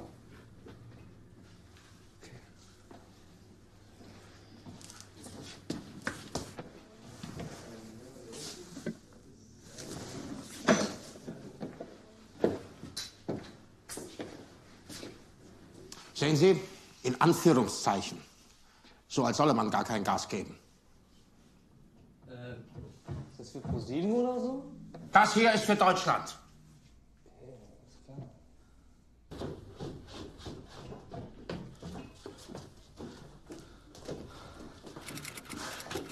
Ja, wie schön. Der Herr Hitler. Birne. Ulf Birne, Bundesvorsitzender der Nationaldemokratischen Partei. Bitte, wir haben zu reden. Großes Vergnügen. Sie vertreten hier also die nationale Sache. Nun, Sie haben sich ja länger nicht blicken lassen. Ich teile mir meine Zeit eben ein. Die Frage ist aber, was haben Sie denn einstweilen getan? Unsere Kameraden... Mit Kameraden hat man den Schützengraben geteilt. Hier ist aber, bis auf meine Ausnahme, keiner, auf den das zutrifft. Wir Nationaldemokraten. Nationaldemokraten. Nationaldemokratie! Was soll das denn sein? Nationalsozialistischer Politik erfordert einen Demokratiebegriff, der sich doch nicht zur Namensgebung eignet. Wie dumm kann man denn eigentlich sein? Haben Sie mein Buch gelesen? Nun, das ist in Deutschland ja nicht gerade leicht erhältlich. Was wird das jetzt? Eine Entschuldigung dafür, dass Sie es gelesen haben? Oder dass Sie es nicht gelesen haben? Oder dass Sie es nicht ganz verstanden haben? Gut. Also das wird jetzt... Zumindest können wir mal die Kamera ausschalten. Nein! Sie haben schon genug Zeit vertrödelt. Jedes Ihrer Worte wirft die Bewegung um Jahrzehnte zurück. Wo ist denn da der Rassegedanke? dass man Deutschland den Deutschen... Wen denn sonst? Ja, Den Polen? War das jetzt hier der beste verfügbare Mann? Na dann, gute Nacht, meine Herren. Ich würde gerne zu Frau Bellini. Können Sie mir bitte Ihr Büro zeigen? Ja, das ist da, aber ich muss Sie erst anmelden. Haben Sie hier nicht? Danke. Aha. Guten Tag, Frau Die Bellini. Staatsanwaltschaft und die Polizei sind da. Schneller als gedacht. Oh, was kann ich für Sie tun? Guten Tag. Die Staatsanwaltschaft ist da. Sind Göttliche Staatsanwaltschaft. Guten Tag, Herr Ciavellini. Bei uns ist eine Anzeige eingegangen wegen Volksverhetzung. Was? Wer hat diese Anzeige erstattet? Anonym? Denunzianten. Gut, und was heißt das jetzt konkret für uns? Dann müssen wir die Führerauftritte ab sofort einstellen, oder? Sie können vorerst auf Sendung bleiben. Ich persönlich finde die Sendung phänomenal. Ach. Also, Das freut mich jetzt aber. Diese Strenge. Also die Anzeige kommt bestimmt von irgendwelchen linken Spinnern. Aber das kennt man ja. Machen Sie sich keine Sorgen. Na gut. Wir machen Dienst nach Vorschrift. Ja? Das läuft wie von alleine. Wiedersehen.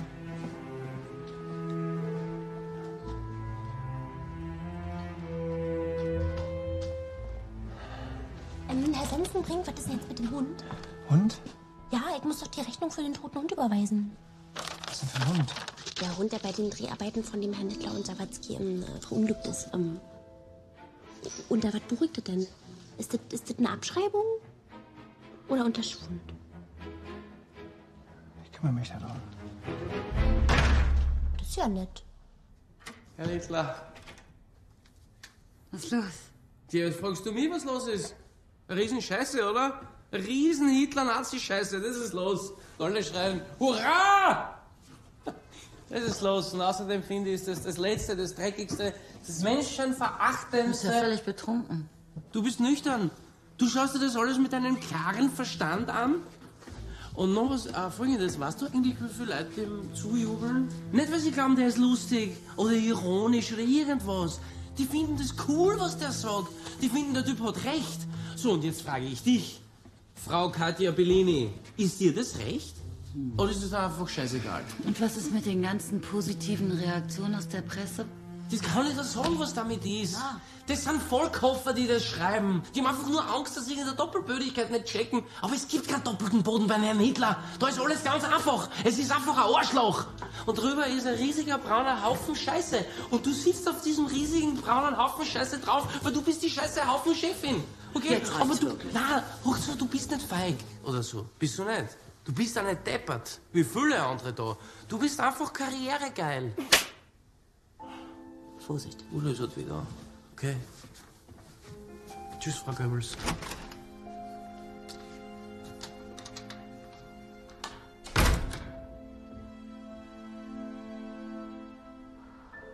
Ich muss Ihnen etwas beichten. Wir haben Sie überprüfen lassen. Dann wird das Ergebnis Sie ja sicher beruhigt haben. Einerseits schon. Wir haben nichts Nachteiliges über Sie finden können. Und andererseits? Andererseits haben wir überhaupt nichts über Sie finden können. Als hätten Sie niemals existiert. Und möchten Sie jetzt wissen, ob ich schon mal existiert habe? Verstehen Sie, es ist nur so. Wir wollen natürlich vermeiden, dass wir hier sowas wie einen echten Hitler... Oh Gott, ich kann nicht glauben, was ich hier sage. In der Tat. Das wäre Hochverrat. Sie waren also niemals Mitglied einer rechten Partei? Im Gegenteil, ich habe sie sogar mit begründet. Mitgliedsnummer 555. Was? Das war hoffentlich eine Jugendsünde.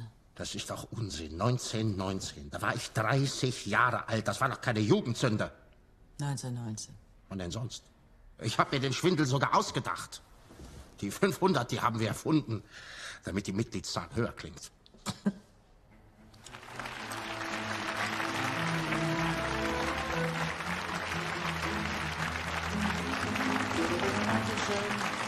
Vielen Dank für den freundlichen Empfang.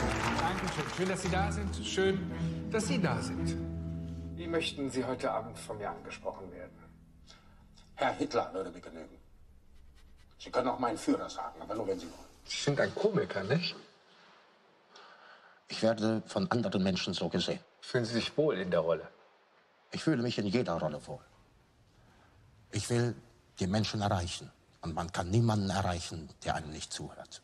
Insofern bin ich auch bereit, den Hanswurst zu geben. Ich frage mich gerade, was Sie für ein Mensch sind. Viele Zeitungen schreiben, dass Sie irre sind. Was sagen Sie dazu? Sehe ich irre aus?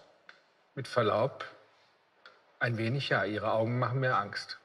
Ich kann nicht anders, als ich tue. Und tue nicht anders, als ich kann.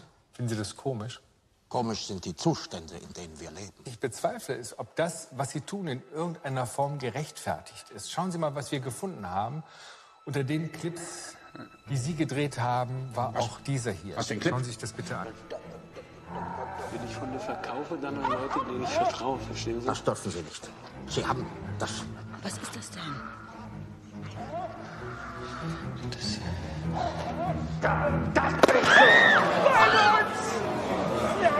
Finden Sie das in irgendeiner Form witzig? Möchten Sie, dass Menschen über so etwas lachen? Das war ein Unfall. Was? Das war in Wirklichkeit gar nicht so schlimm. Doch, es war schlimm, aber ich weiß nicht, wie die an das Material gekommen sind. Das frage ich Sie. Ist das Ihre Art von Humor? Sagen Sie mir vielleicht, warum Sie diesen Clip gemacht haben. Ich habe diesen Hund erschossen, weil der Hund es nicht anders wollte. Verstehen Sie? Dieser Hund, er hat mich gebissen in meinen Finger. Und da habe ich ihm dann genau das gegeben, was ich mit Ihnen machen würde. Wissen Sie, was ich im Studio mache? Da war ich ein Max. Ich werde ganz bestimmt nicht wegen eines Hundes entlassen. So etwas.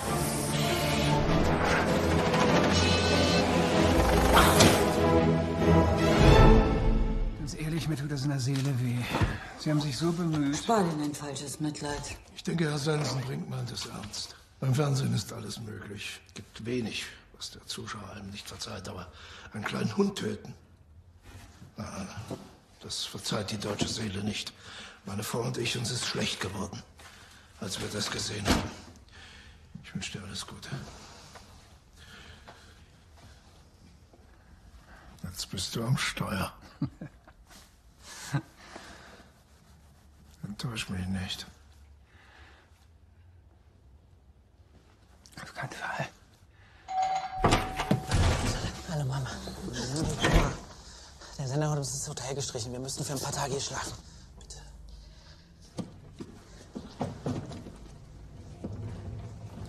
Danke, gnädige Frau. Ihre Unterstützung wird auf ewig Kommen Sie bitte? in die Geschichte. Es ist erstaunlich, welche Wege die Vorsehung findet, um an ihr Ziel zu gelangen. Sie sorgt für diese Momente der Krise. Aber nur, damit ich die Muße finde, ein zweites großes Buch zu schreiben. Was machen Sie da? Ich schreibe ein neues Buch. Und? Das ist vollkommen irre. Er beschreibt, wie er hier im modernen Berlin aufgewacht ist. Ich komme vor, du kommst vor. Man könnte sich das gleich als Film vorstellen.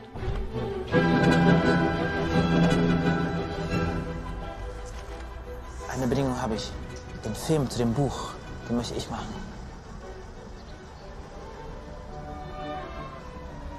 Gut. Der Erfolg ließ nicht lange auf sich warten.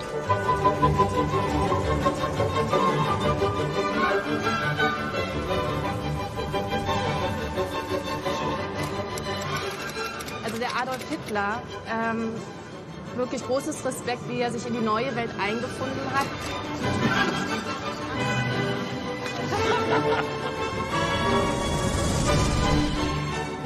Ich bringe ja niemanden um, wenn es nicht unbedingt notwendig ist. Ich kann nur sagen, fürchtet euch nicht. Ich bin ein ganz lieber Mensch. Der Facebook-Aufruf für meine neue Leibgarde schien erfolgversprechend. Aber das Grundmaterial ließ sehr zu wünschen übrig.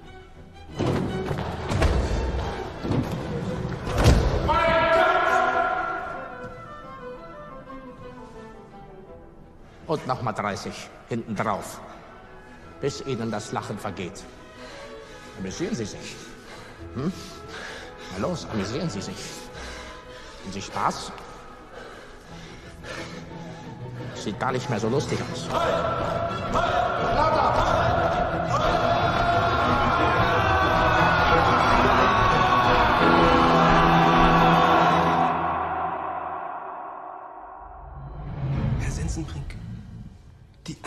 unseres Senders befinden sich im nicht messbaren Bereich.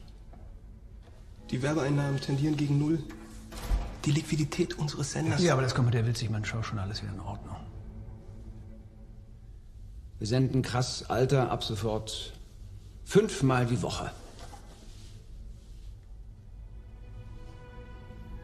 Herr Sensenbrink. Witzigmann. Witzigmann wird zu Sat.1 wechseln. Die Sendung Krass Alter gibt sich mehr.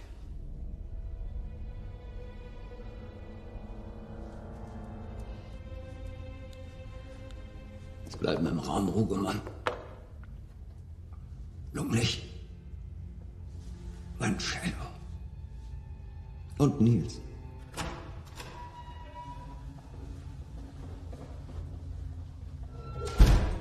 Was erlauben Sie sich? Alter gibt's nicht mehr. Diese Show habe ich entwickelt. Ihr seid ein Haufen unfähiger Versager.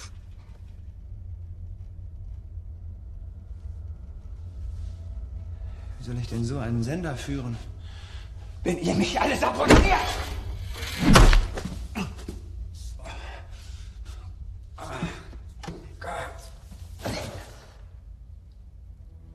Aus. Aus, kleines Licht. Wenn wir den Hitler wieder einbauen? Mit dem Hitler können die Leute einfach nicht lange böse sein. Und selbst die ihn hassen, kaufen sich sein neues Buch. Einfach um zu lesen, was er jetzt wieder Krasses macht. Das kann man nicht machen, das ist unhaltbar. Das Buch verkauft sich wie geschnittenes Brot. Die arbeiten schon an der Verfilmung. Müssen wir uns beteiligen? Hallo, Sie waren immer gegen Hitler. Natürlich. Aber da war ich auch noch nicht Geschäftsführer.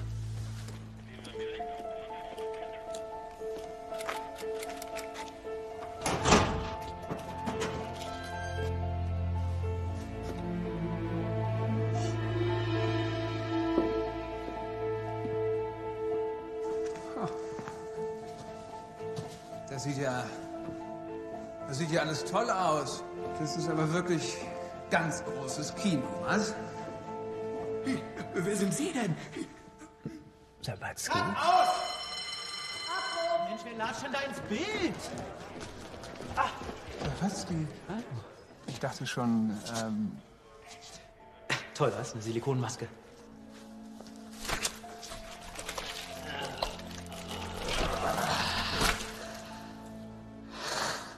Ist das der echte Sensenbrink? Das ist er. Ich wollte einfach mal gucken, wie es so läuft. Ich habe ja immer an Sie geglaubt. Ja, es könnte nicht besser laufen.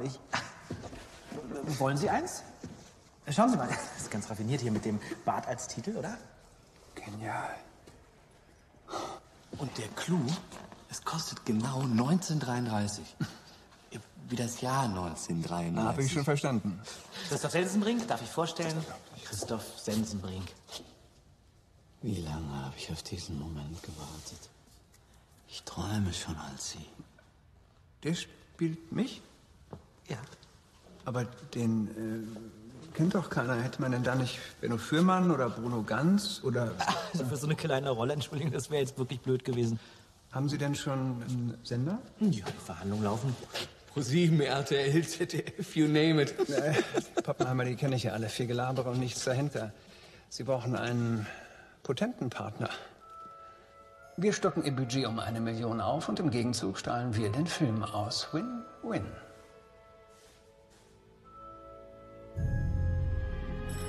Oma, ich bin gleich wieder da, ja?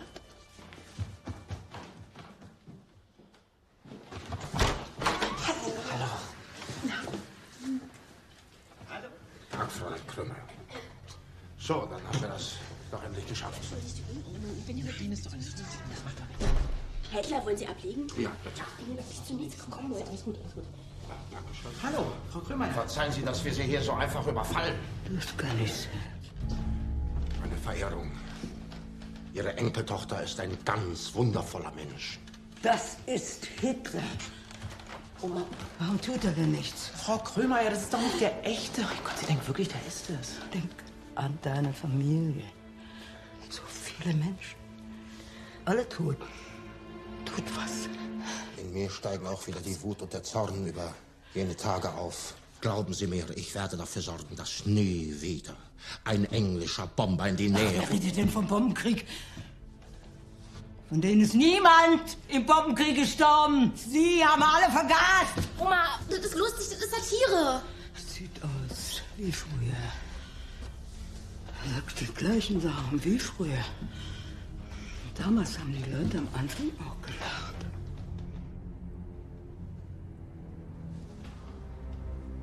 Ich weiß, wer du bist. Ich habe nichts vergessen. Gnädige Frau. Was? Du Verbrecher! Das ist furchtbar. Furchtbar. Ja. Das Fräulein Krömeier ist Jüdin. Das hätte ich nie gedacht. Das meinte ich nicht. Sie sind enttäuscht, weil ich mit dieser alten jüdischen Fregatte nicht noch ganz anders umgesprungen bin. Das verstehe ich doch. Aber als Politiker, da muss man eben Prioritäten setzen, Sawatzki. Das ist wie Olympia 36. Da verfolgt man die Juden dann eben 3 Wochen lang nicht. Kannst du nicht einmal diese Rolle lassen? Einmal? Ich verstehe doch, dass Ihnen das Fräulein Krömeier am Herzen liegt. Das verstehe ich doch, Sawatzki. Vielleicht ist ja der jüdische Anteil bei ihr nicht so groß. Der Körper kann einen gewissen jüdischen Anteil verkraften. Mein Gott, was sind Sie noch für ein Mensch?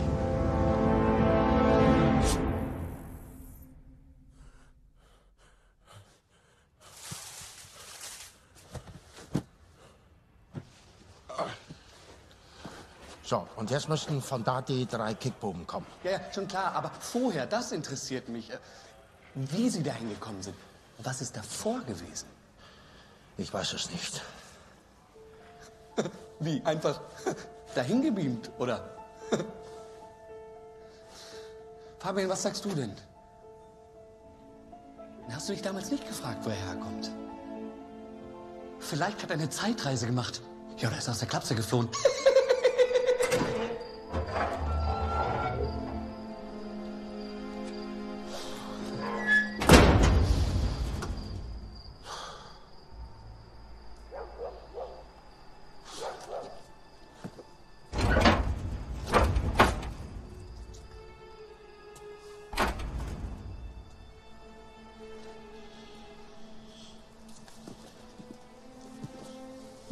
Lassen Sie mich durch. Nee. Machen Sie den Weg frei. Erkennen Sie mich nicht. Wieso? Wegen dem Bärtchen?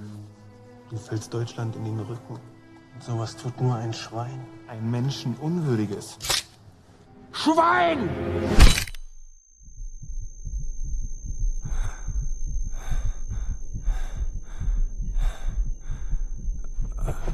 Sie haben uns einen schönen Schritt angehört. Frau Bellini. Was ist das? Alles für Sie. Hier. Boris Becker hat Ihnen geschrieben. Und alle wünschen Ihnen gute Besserung. Warum?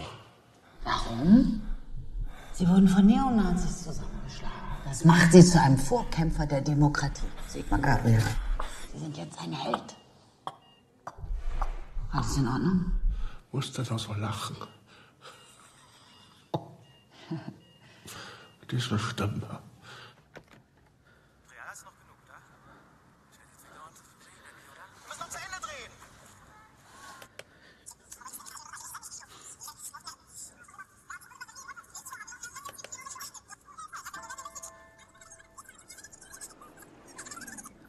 Der liegt da einfach.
Wo ist er? Was machen Sie denn hier, Sawatzki? Sie sollten am Set sein. Das ist der echte. Ich weiß nicht wie oder wieso, aber das ist der echte Adolf Hitler. Ich weiß, er macht das sehr gut. Aber das wissen wir ja nun schon seit langer Zeit, wie gut er ist. Sie verstehen das nicht. Nein. Das ist Adolf Hitler, das ist kein Komiker da draußen. Wollen Sie mir nicht zuhören? Das ist Hitler. Ich verstehe nicht, wovon Sie reden. Er macht es genauso wie damals. Muss ich noch deutlicher werden? Wir müssen ihn festnehmen. Wir müssen irgendwas tun. Moment, das ist alles... Atmen wir erstmal ganz tief durch, ja? Frau Belli, wir dürfen keine Zeit verlieren. Hören Sie, ich will keine Ärger, bitte. Das ist doch schon mal gut. Wir wollen ja auch keine Ärger. Halt den Mund.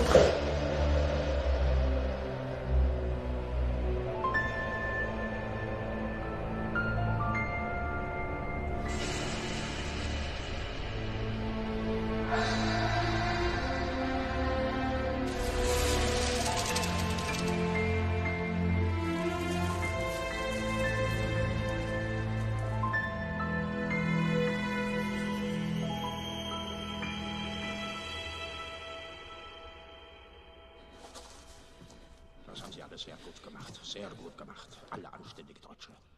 Danke. Sawatzki.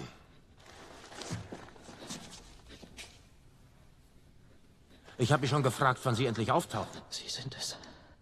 Sie sind er. Habe ich denn je etwas anderes behauptet? Mein Schicksal ist es wohl, dass ich mich gerade von den mir liebsten und engsten Mitstreitern trennen muss. Ja, die Geschichte wiederholt sich. Sie versuchen wieder, die Menschen mit ihrer Propaganda reinzulegen. Ach, Sawatzki. Sie verstehen es nicht. 1933 wurde kein Volk von irgendwelcher Propaganda reingelegt. Es wurde ein Führer gewählt, der in aller Klarheit seine Pläne offengelegt hat. Die Deutschen haben mich gewählt.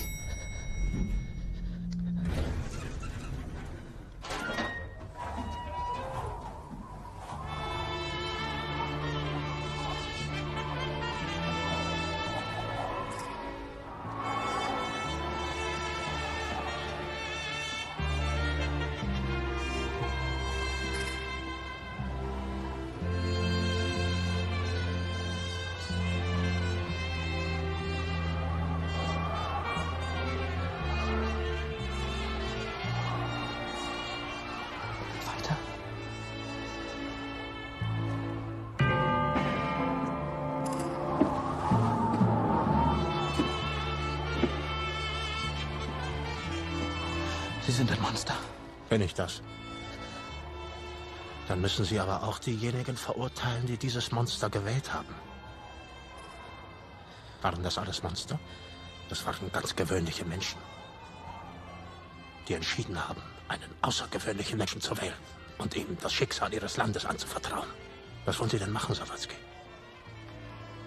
Wollen Sie Wahlen verbieten? Nein, aber ich werde Sie aufhalten. Haben Sie sich nie gefragt, warum die Leute mir folgen? Weil sie im Kern genauso sind wie ich.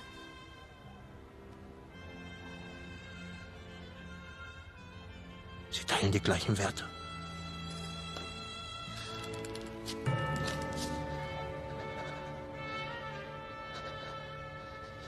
Und deswegen werden sie auch nicht schießen.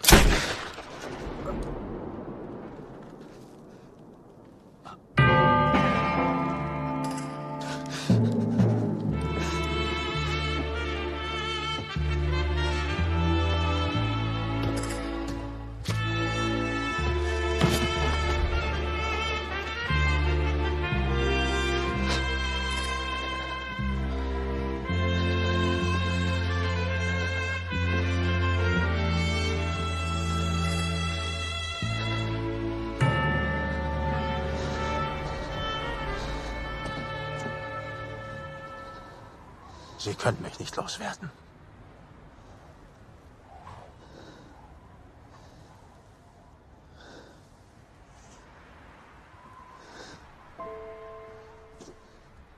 Ich bin ein Teil von Ihnen. Von euch allen. Sehen Sie, es war doch nicht alles schlecht.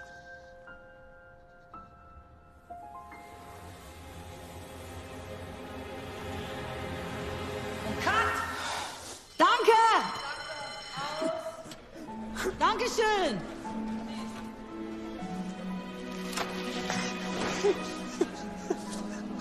Und damit sind wir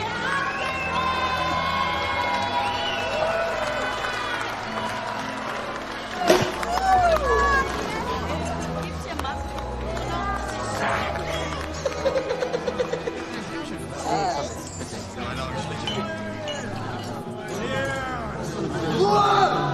Der Chef will was sagen! Es ist recht, wenn Sie alle feiern, aber wir wollen in diesem Moment auch der Mitstreiter gedenken, die nicht mehr bei uns sein können.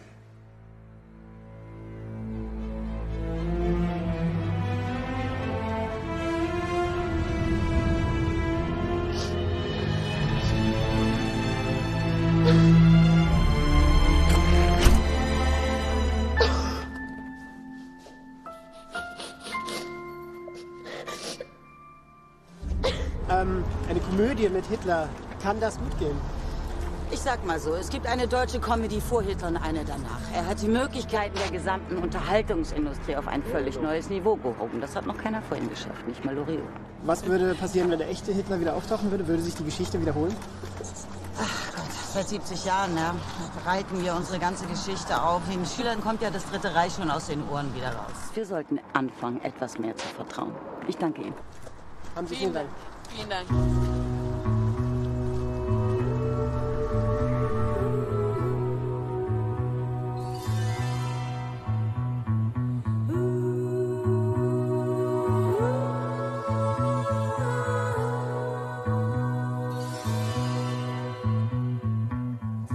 Er ist wieder da, wieder hier.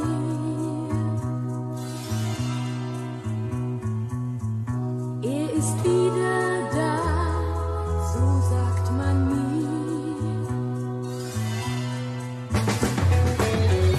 Dass er noch nicht bei mir war, kann ich nicht verstehen.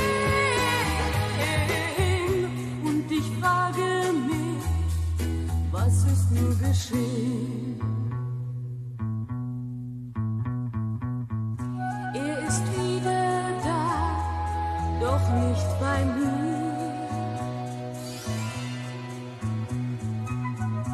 Und er läutet nicht an meine Tür.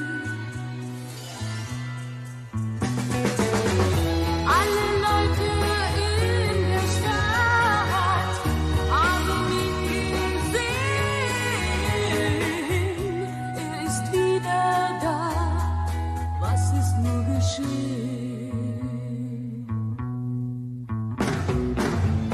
In allen Briefen sprachen wir nur von Glück und wie es sein wird für uns zwei.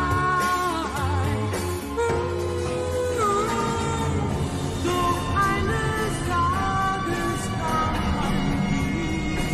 wir zurück. Ist es aus? Ist es aus?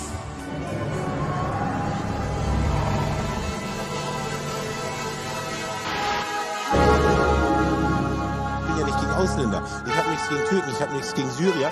Ich habe ein Problem. Alles hat einen tieferen Sinn. Alles in allem ist die Lage für mich hervorragend. In Deutschland, in Europa, in der Welt. Die österreichische Regierung ist eine reine Marionettenregierung. Wenn Menschen nach Schweden kommen, dann sollten sie sich an unseren Lebensstil anpassen. Ausschreitungen vor einem Asylwerk brennt eine dort geplante Unterkunft nieder.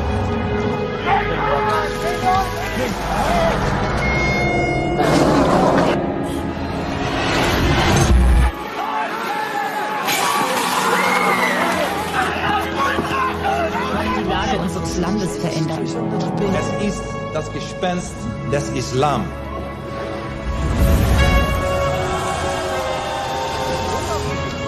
Ich soll kommt die erste Böse aus Marokko von mir.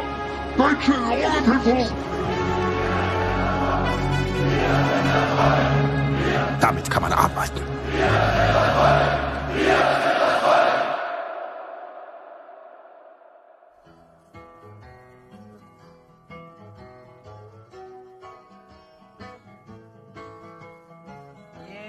Yes, Hitler started out in 1932. Hitler started out in 1932. When he started out, he took the home from the Jews. We're gonna tear Hitler down. We're gonna tear